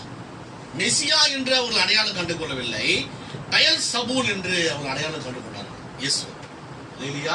யூதர்கள் என்னவா அடையாளம் கண்டாங்களா? இயேசு கிறிஸ்துவ பெயல் சபூல் சொல்றாரு. பெயல் சபூலின் வல்லமை பகுத்தறிதலை செய்து கொண்டிருந்த அந்த தேவனுடைய ஆவியை அசுத்தமான காரியம் என்று அவர்கள் அழைத்தனர். தேவனுடைய ஆவியை எப்படி அழைச்சாங்களா? அசுத்தமான ஒரு காரியம் என்று அவர்கள் அழைத்தார்களா? அங்க சொல்றாரு, நீங்கள் எனக்கு விரோதமாக ஒரு வார்த்தை பேசினால் நான் உங்களை மன்னிப்பேன், ஆனால் இதோ காரியத்தை செய்ய ஒரு நாளிலே பசுத்த ஆவியானவர் வருவார். அதற்கு விரோதமாக ஒரு வார்த்தை பேசினாலும் உங்களுக்கு மன்னிப்பே கிடையாது என்றார். இல்லையா? இந்த செய்திக்கு விரோதமாக யாரெல்லாம் எழும்புறாங்களோ சகோதரர்களே, அவனுக்கெல்லாம் உண்மையில மன்னிப்பு கிடையாது. எதிர்த்து இருக்கிறவங்களுக்கு கண்டிப்பா மன்னிப்பு கிடையாது. இல்லையா? கண்டிப்பா இந்த வார்த்தைக்கு எதிர்த்து நிற்கும் போது உங்களுக்கும் எனக்கும் அது எதிர்த்து நிக்கல, தேவன் வார்த்தையாக இருக்கிறார். வார்த்தை எதிர்க்கும் போது தேவனை எதிர்த்து நிற்கிறார். தேவனை எதிர்த்து நிற்கிற மனிதனுக்கு தேவன் என்ன பண்ண மாட்டாருங்க? ஏனென்றால் மனுஷகுமாரனாக இருக்கும் பொழுது அவர் மன்னிச்சிருப்பாரு. பரிசுத்த ஆவியா இருக்கும் போது, பரிசுத்த ஆவிக்கு விரோதமாக பேசும்போது இம்மையிலும் மறுமையிலுமே மன்னிப்பு கிடையாது என்று அவர் ஏற்கனவே சொல்லியிருக்கிறாரு. அவர் ஏற்கனவே சொன்னதை செய்வாரா செய்ய மாட்டாரா? செய்வார் இல்லைங்களா? இன்றைக்கு அவர் செய்து கொண்டிருக்கிறார். இல்லையா? சொல்றார் தீர்க்கதரிசி, கர்த்தருடைய தூதனின் இடத்துல பேசுறார். எங்கன்னா முதலீடு என்ற செய்தியில தான் பேசுறார். கர்த்தருடைய தூதனின் புகைப்படத்தை ஒரு பேப்டிஸ்ட் போதகர் கண்டு எள்ளி நகைத்தான். தெரியுமா அவங்களுக்கு? அந்த அக்னி ஸ்தம்பம் போட்டார். திருக்கதரிசி மேல என்ன பண்ணுங்க, ரவுண்ட் அக்னி ஸ்தம்பம் இருக்கிறது அந்த புகைப்படம். அந்த புகைப்படத்தை ஒரு பேப்டிஸ்ட் போதகர் அதை பார்த்துட்டு சிரிச்சார், எள்ளி நகைத்தான். சொல்றார் திருக்கதரிசி, பாருங்கள் அது தேவ தூஷணமாகும். இல்லையா? அது என்ன தூஷணம்? தேவ தூஷணமாகும். பாருங்கள் அதற்கு மன்னிப்பே கிடையாது. இல்லையா? எப்படி அடிக்கிறார்? ஏன் சொல்லுங்க? தீர்க்கதரிசி இருக்கிறாரு, அவருக்கு விரோதமா பேச விட படிச்சுவாங்க. ஆனா மேல யாரு இருக்கிறா? தேவன் அக்னி சம்பத்துல நம்ம வெளிப்பட்டாங்க மேல. அந்த அக்னி சம்பம் தேவனா இருக்கிறாரு. அவரே நீ கேலி பண்ணா சொல்றா தீர்க்கதரிசி, ஒரு பேப்டிஸ்ட் போதகர் விதமாக அங்க கிண்டல் செஞ்சாராம், எள்ளி நகைத்தாராம். அந்த புகைப்படத்தை பார்த்துட்டு அது தேவ தூஷணம், அதுக்கு மன்னிப்பே கிடையாது. சகோதரர்களே, இப்ப தீர்க்கதரிசி எழுத புகைப்படத்தை எத்தனை பேர் வந்து கிண்டல் பண்ணிருந்தாங்க தெரியுமா? தெரியுமா உங்களுக்கு? அந்த உங்களுக்கு ஒரு சில பேர் என்ன செஞ்சாங்கன்னா, அது போல தலை மேல வந்து லைட் அடிக்குது, ரொம்ப இருட்டான இடத்துல ஒருத்தர் நிக்க வச்சுட்டு லைட் அடிக்குது. அப்போ அந்த ஒளி மாதிரி மேல வரும். அதை போட்டோ எடுத்துட்டு பாருங்க, தீர்க்கதரிசி இப்படிதான் என்ன பண்ணாங்க, எடுத்து இது பண்ணிருக்கிறாங்க என்று சொல்லி அவங்க கிண்டல் பண்ணிட்டு இருக்காங்க சகோதரர்களே, இல்லையா? ஆனால் அது விஞ்ஞான பூர்வமாக நிரூபிக்கப்பட்ட ஒரு புகைப்படம், இல்லையா? தீர்க்கதரிசி தலைக்கு மேல் இருந்த அந்த அக்னி ஸ்தம்பம் விஞ்ஞான பூர்வமாக அது வந்து போட்டு அந்த கிளீன் பண்ணி அந்த தண்ணியில போட்டு கழுவி அது விஞ்ஞான பூர்வமாக நிரூபிக்கப்பட்ட புகைப்படம். சயின்டிஸ்ட் போட்டு அலசி எடுத்து இது வந்து உண்மையான படம், இல்லையா? ஆமா, எடுக்கும் போது அவருக்கு கண்ணு தெரியல, எடுத்த பிறகு பார்த்தா அங்க அந்த பிரிண்ட் உண்டாயிருக்கு, இல்லையா? தேவன் அக்னி ஸ்தம்பத்தில் அவருக்கு தலைக்கு மேல் வெளிப்பட்டார், இல்லையா? சகோதரர்களே, சொல்றாரு, அதைத்தான் இயேசுவும் கூறினார். பாருங்கள், இயேசு கிறிஸ்து செய்த கிரியைகள் இப்பொழுது நடைபெறுவதற்கு கண்டு நகைத்தால் அது தேவ தூஷணமாகும், இல்லையா? ஆகவே அவர் கூறினார், கிறிஸ்து செய்த கிரிகளை கண்டபோது அதே கிரிகளை இந்த பூமியில பரிசுத்த ஆவியானவர் செய்யும் பொழுது, இல்லையா? அவர் சொல்றார், தீர்க்கதரிசி அவரே செலுத்தப்பட வேண்டிய மெய்யான பலி, இயேசு கிறிஸ்து தான் மெய்யான பலி. அந்த பலியை அவர்கள் வந்து பெயர் சொல்வில் என்றும் பிசாசின் தலைவர் என்றும் அவர்கள் சொன்னாங்க. ஆனால் இன்றைக்கு பரிசுத்த ஆவியார் பூமியில் இருக்கிறார், இல்லையா? சொல்றாரு, அவர்கள் கூறுகின்றனர், அவரே இதற்கு நான் உங்களை மன்னிக்கிறேன் அப்ப சொன்னாரு. ஆனால் இன்றைக்கு பரிசுத்த ஆவியினர் தோன்றிருக்கிறார். இது பரிசுத்த ஆவியின் யுகம். இது என்ன யுகம்ங்க? எந்த யுகத்துல இருக்கிறோம்? பைபிள் பிரகாரம் பாத்தீங்கன்னா அவங்க சொல்லிக்கிறாங்க அந்த யுகம் இந்த யுகம் பல யுகங்கள் சொல்றாங்க. நமக்கு என்ன ஒரு யுகம்? கிறிஸ்தவனுக்கு இது பரிசுத்த ஆவியின் யுகம். இந்த பரிசுத்த ஆவியின் யுகத்துல பரிசுத்த ஆவிக்கு விரோதமாக பேசினா இம்மையிலும் மறுமையிலும் மன்னிப்பே கிடையாது, இல்லையா? சகோதரர்களே, தெளிவாக இருக்கிறது. இந்த செய்திக்கு எதிர்த்துன்னா தேவனை எதிர்த்து நிற்கிறதா அர்த்தம், இல்லையா? அதனால இந்த செய்திக்கு எதிர்த்து நிற்கிறவங்களுக்கெல்லாம் ஐயோ என்னங்க, இந்த செய்தி எதிர்த்து நிற்கிற கெதியில் என்ன ஆகுது? ஐயோ தான். வேற எதுவும் நம்ம சொல்ல முடியாது. ஆமா, ஃபர்ஸ்ட் ஐயோ என்று போகும் சகோதரர்களே, அதுக்கப்புறம் என்ன ஆகும் தெரியுமா? ஐயோன்னு மாறிடும். என்னாவும்? ஐயோ என்பது கொஞ்சம் காலத்திலேயே ஐயோ என்று மாறிவிடும். அவங்க கெதி அவ்வளவுதான், இல்லையா? சகோதரர்களே, பார்க்கலாம். பிரணாம் கிறிஸ்து என்று ஒரு குரூப் இருக்கு, உங்களுக்கு தெரியும். பிரணாமை கிறிஸ்து என்று எவன் சொல்லுகிறானோ அவனுக்கெல்லாம் பாவ மன்னிப்பு கிடையாது. அவனுக்கெல்லாம் ஐயோ வராது. ஐயோ, ஒரு மனிதனை கிறிஸ்து என்று சொன்னால், இல்லையா, அது பரிசுத்த ஆவிக்கு விரோதமாக கொடுக்கிற தேவ தூஷணம், இல்லையா? சகோதரர்களே, ஒரு மனிதனை தேவனாக மாற்ற முடியுமா? எந்த மனிதனாவது இது வரைக்கும் தேவனாக மாறி இருக்கிறானா? மனிதன் தேவனாக மாறினதில்லை, ஆனால் தேவன் மனிதனாக இருக்கிறார், இல்லையா? அதுதான் உண்மை. ஆனா எந்த மனிதன் இது வரைக்கும் தேவனா மாறதில்லை. உலக மக்களுக்கு எல்லா மனிதர்களும் தேவன் தானா? ஒருத்தர் ஆட்டல போட்டிருக்கார், என் தாயும் தந்தையும் தான் எனக்கு தெய்வம். யாருக்கு தெய்வம்? தாய் தந்தை தான் தெய்வம். சரி, தாய் தந்தையை கும்பிடு, நீ எதுக்கு இன்னொருத்தவங்க அங்க இன்னும் சாமியை வணங்கிட்டு இருக்க? தெய்வம் இதுதான் சொல்ற. தாய் தந்தையை போட்டா வச்சு நீ கும்பிடு. தாய் தந்தையும் தெய்வம் போட்டு போறான், அது மாதிரி வேற தெய்வங்களும் என்ன பண்ணுவாரா? அவர் வணங்குவாரா? சகோதரர்களே, அவரே ஒரு பெரிய குப்பத்தில் இருக்கிறார். இங்கே நாம் பார்க்கிறோம், பரிசுத்த ஆவிக்கு விரோதமாக தேவன் பேசும் பொழுது, ஒரு மனிதனை வைத்து தேவன் பேசும் பொழுது, இல்லையா, மனிதன் பேசுகிறான் என்று நம்ம எடுத்துக்கொண்டோமானால், இல்லையா, அது தேவ தூஷணமாகவே மாறிடும். ஏனென்றால் அவன் உண்மையிலேயே மனிதனாகவே பேசியிருந்தா தேவன் அவனுக்கு தண்டனை கொடுப்பார். அது மனித சத்தமா இருந்தால், உபதேசங்கள் தவறாக இருக்கும் பட்சத்தில் தேவன் அவனை கண்டிப்பா தண்டிப்பார்.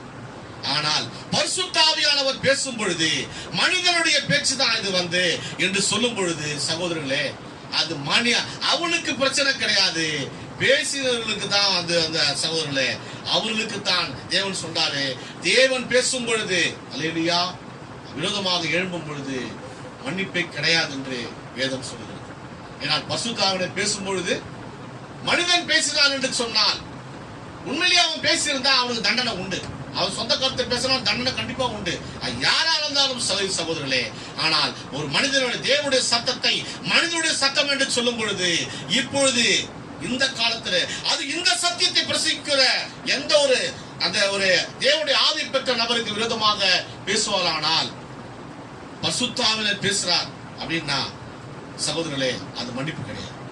அதனாலதான் நாம் ஒரு நபரை குற்றம் சாட்டும் பொழுது அவன் மேல குற்றச்சாட்டை வைக்கும் பொழுது கொஞ்சம் என்ன பண்ணணுங்க, நிதானித்து தான் அவன் மேல குற்றம் சாட்ட வேண்டும் சகோதரர்களே. அதுக்கு முன்பாக நாம் குற்றச்சாட்டை கொண்டு போவோமானால், ஏனென்றால் மனிதன் பேசுறான், மனிதனுக்கு பேசுறானா அவன் பேசுறான், இன்னொரு மனிதனுக்கு பேசுறான், ஒண்ணுமே பிரச்சனை இல்லைங்க.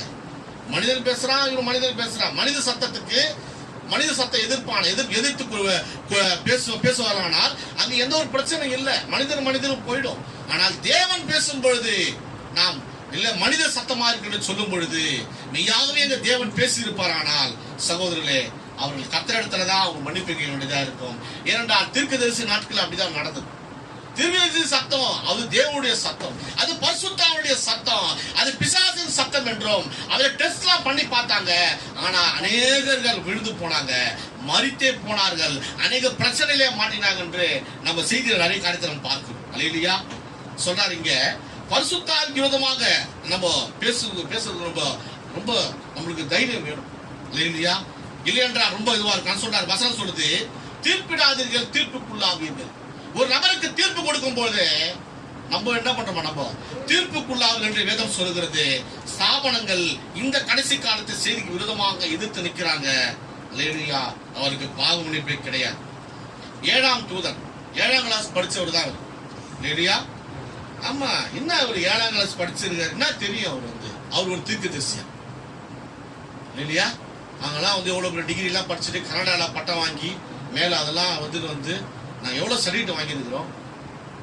அவரு நாங்க 7ஆம் கிளாஸ் படிச்சிருக்கோம், அவருக்கு என்னங்க செய்தி தெரியும், அவரு செய்தி தெரியும் இல்லையா என்று சொல்லி அநேகர் அவருடைய அந்த படிப்பையே கிண்டல் பண்ணிட்டு இருக்கிறாங்க. சகோதரர்களே கள்ளத்திற்கு தீர்க்கும் அநேகர் சொல்லுகிறார்கள் அவர்களுக்கு இம்மையிலும் மறுமையிலும் மன்னிப்பு கிடையாது. இல்லையா வார்த்தைக்கு எதிர்த்து நிற்பவர்களுக்கு பசுத்தாவி எதிர்த்து நிற்கிறார். இல்லையா வார்த்தை எதிர்த்து இருந்தா யாருக்கு எதிர்த்து நிற்கிறார், பசுத்தாவி எதிர்த்து நிற்கிறார் சகோதரர்களே. அதனால இன்றைக்கு நாம் தேவனுடைய சத்தத்துக்கு நாம செவி கொடுப்போம். வார்த்தைக்கு எதிர்த்து நின்றால் இம்மையிலும் மறுமையிலும் மன்னிப்பு கிடையாது. மன்னிக்க முடியாத குற்றம் எதுங்க சொல்லுங்க, நீங்களே சொல்லுங்க. பரிசுத்தாவிக்கு விரோதமாக பேசும்பொழுது நமக்கு இம்மையிலும் மறுமையிலும் மன்னிப்பு இல்ல. இந்த செய்தியில நம்ம இல்லாதவங்களுக்கு மன்னிப்பு இல்ல. அல்லேலூயா சகோதரர்களே நமக்கு தான் மன்னிப்பு உண்டு. அந்த மகத்தான மன்னிப்பை நாம் தான் பெற்றிருக்கிறோம். நாம் மட்டும்தான் மேல போக முடியும். இல்லையா மன்னிக்கப்படாத தேவன் எப்படி எடுத்துட்டு போவார், யாச்சும் போக முடியுமா சொல்லுங்க. தேவன் மன்னித்து நோய்களை குணமாக்குகிறவர், மன்னித்து தான் என்ன பண்றாரு, மேல தூக்குறாரு. ஆனால் பாவ மன்னிப்பு நமக்கு மிக மிக மிக மிக ஒரு முக்கியமான ஒரு காரியமாக, ஒரு முக்கியமான ஒரு உபதேசமாக இது காணப்படுகிறது. நம் ஜீவியங்கள் கண்டிப்பா மாற்றப்பட வேண்டும். இல்லையா எந்த ஒரு செய்தியும் எங்க போய் கேட்டாலும் சரி, நீங்க வெளியில போய் எங்க போய் செய்தி கேட்டாலும் சரி, ஒரு செய்தியானது பிரசங்கிக்கிறார் ஒரு போதகர் இல்லையா, அது வார்த்தையின் பிரகாரம் அந்த செய்தி போய்கொண்டிருக்கிறது. ஆனா எனக்கு செட் ஆகல அந்த செய்தி அப்படின்னு யாராவது சொன்னா திருச்சி சொல்றாரு, உங்களிடத்துல தவறு இருக்கு. யாருடைய தவறு இருக்குது?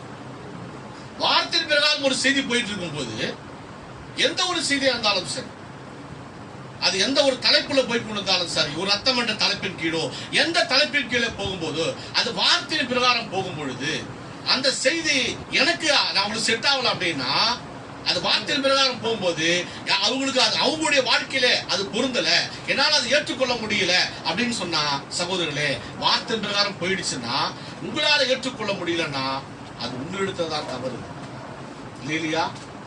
அதை நம்ம புரிந்து கொள்ள வேண்டும். எந்த செய்தியா இருந்தாலும் அது நம்ம அதை ஏற்றுக்கொள்ளலன்னா நம்மகிட்ட தான் தவறு இருக்குது. நாம் ஏற்றுக்கொள்வோமானால், ஒருவேளை கிரியை என்னால செய்ய முடியல, ஆனா சத்தியம் உண்மைதான் அப்படின்னாலும் அது பிரச்சனை இல்லை. ஆனால் இந்த செய்தியை நான் முழுமையாக நிராகரிக்கிறேன் என்று நம்ம சொல்லும் பொழுது சகோதரர்களே, அந்த கிரியை, அந்த செய்தியுடைய அந்த கிரியை நம்ம இடத்துல இருக்கணும். முதல்ல நம்ம இடத்துல இருந்தா நம்ம அதை அக்செப்ட் பண்ணுவோம். அதுக்கு நம்ம அந்த கிரியை நம்ம இடத்துல காணப்படலாம் தான் நம்ம அந்த செய்தி எதிர்க்க தோணும் எப்பவுமே. இல்லையா சகோதரர்களே? ஏனென்றால் எந்த செய்தியா இருந்தாலும் சரி அது அப்படிதான் திரு சொல்றாரு. அப்படி போகும்போது நம்ம இடத்துல தான் சொல்றாரு. ஒரு மன்னிக்க முடியலன்னா நம்மகிட்ட தான் தப்பு இருக்கும். ஒருத்தர் மன்னிக்க முடியல அப்படின்னா திரு தெளிவா சொல்றாரு, நம்மகிட்ட தான் தப்பு இருக்குன்னு சொல்றாரு. அப்படின்னா நீங்க பார்த்து கொள்ளுங்க சகோதரர்களே. உங்களால யாரெல்லாம் மன்னிக்க முடியலன்னா நீங்க தப்பா இருக்கீங்கன்னு அர்த்தம். இல்லையா? நீங்கள் உங்களை தவறுகளை நீங்கள் சரி செய்து கொள்ளுங்க சகோதரர்களே. கர்த்தராகிய இயேசு கிறிஸ்து உங்கள் யாவரையும் ஆசீர்வதிப்பாராக.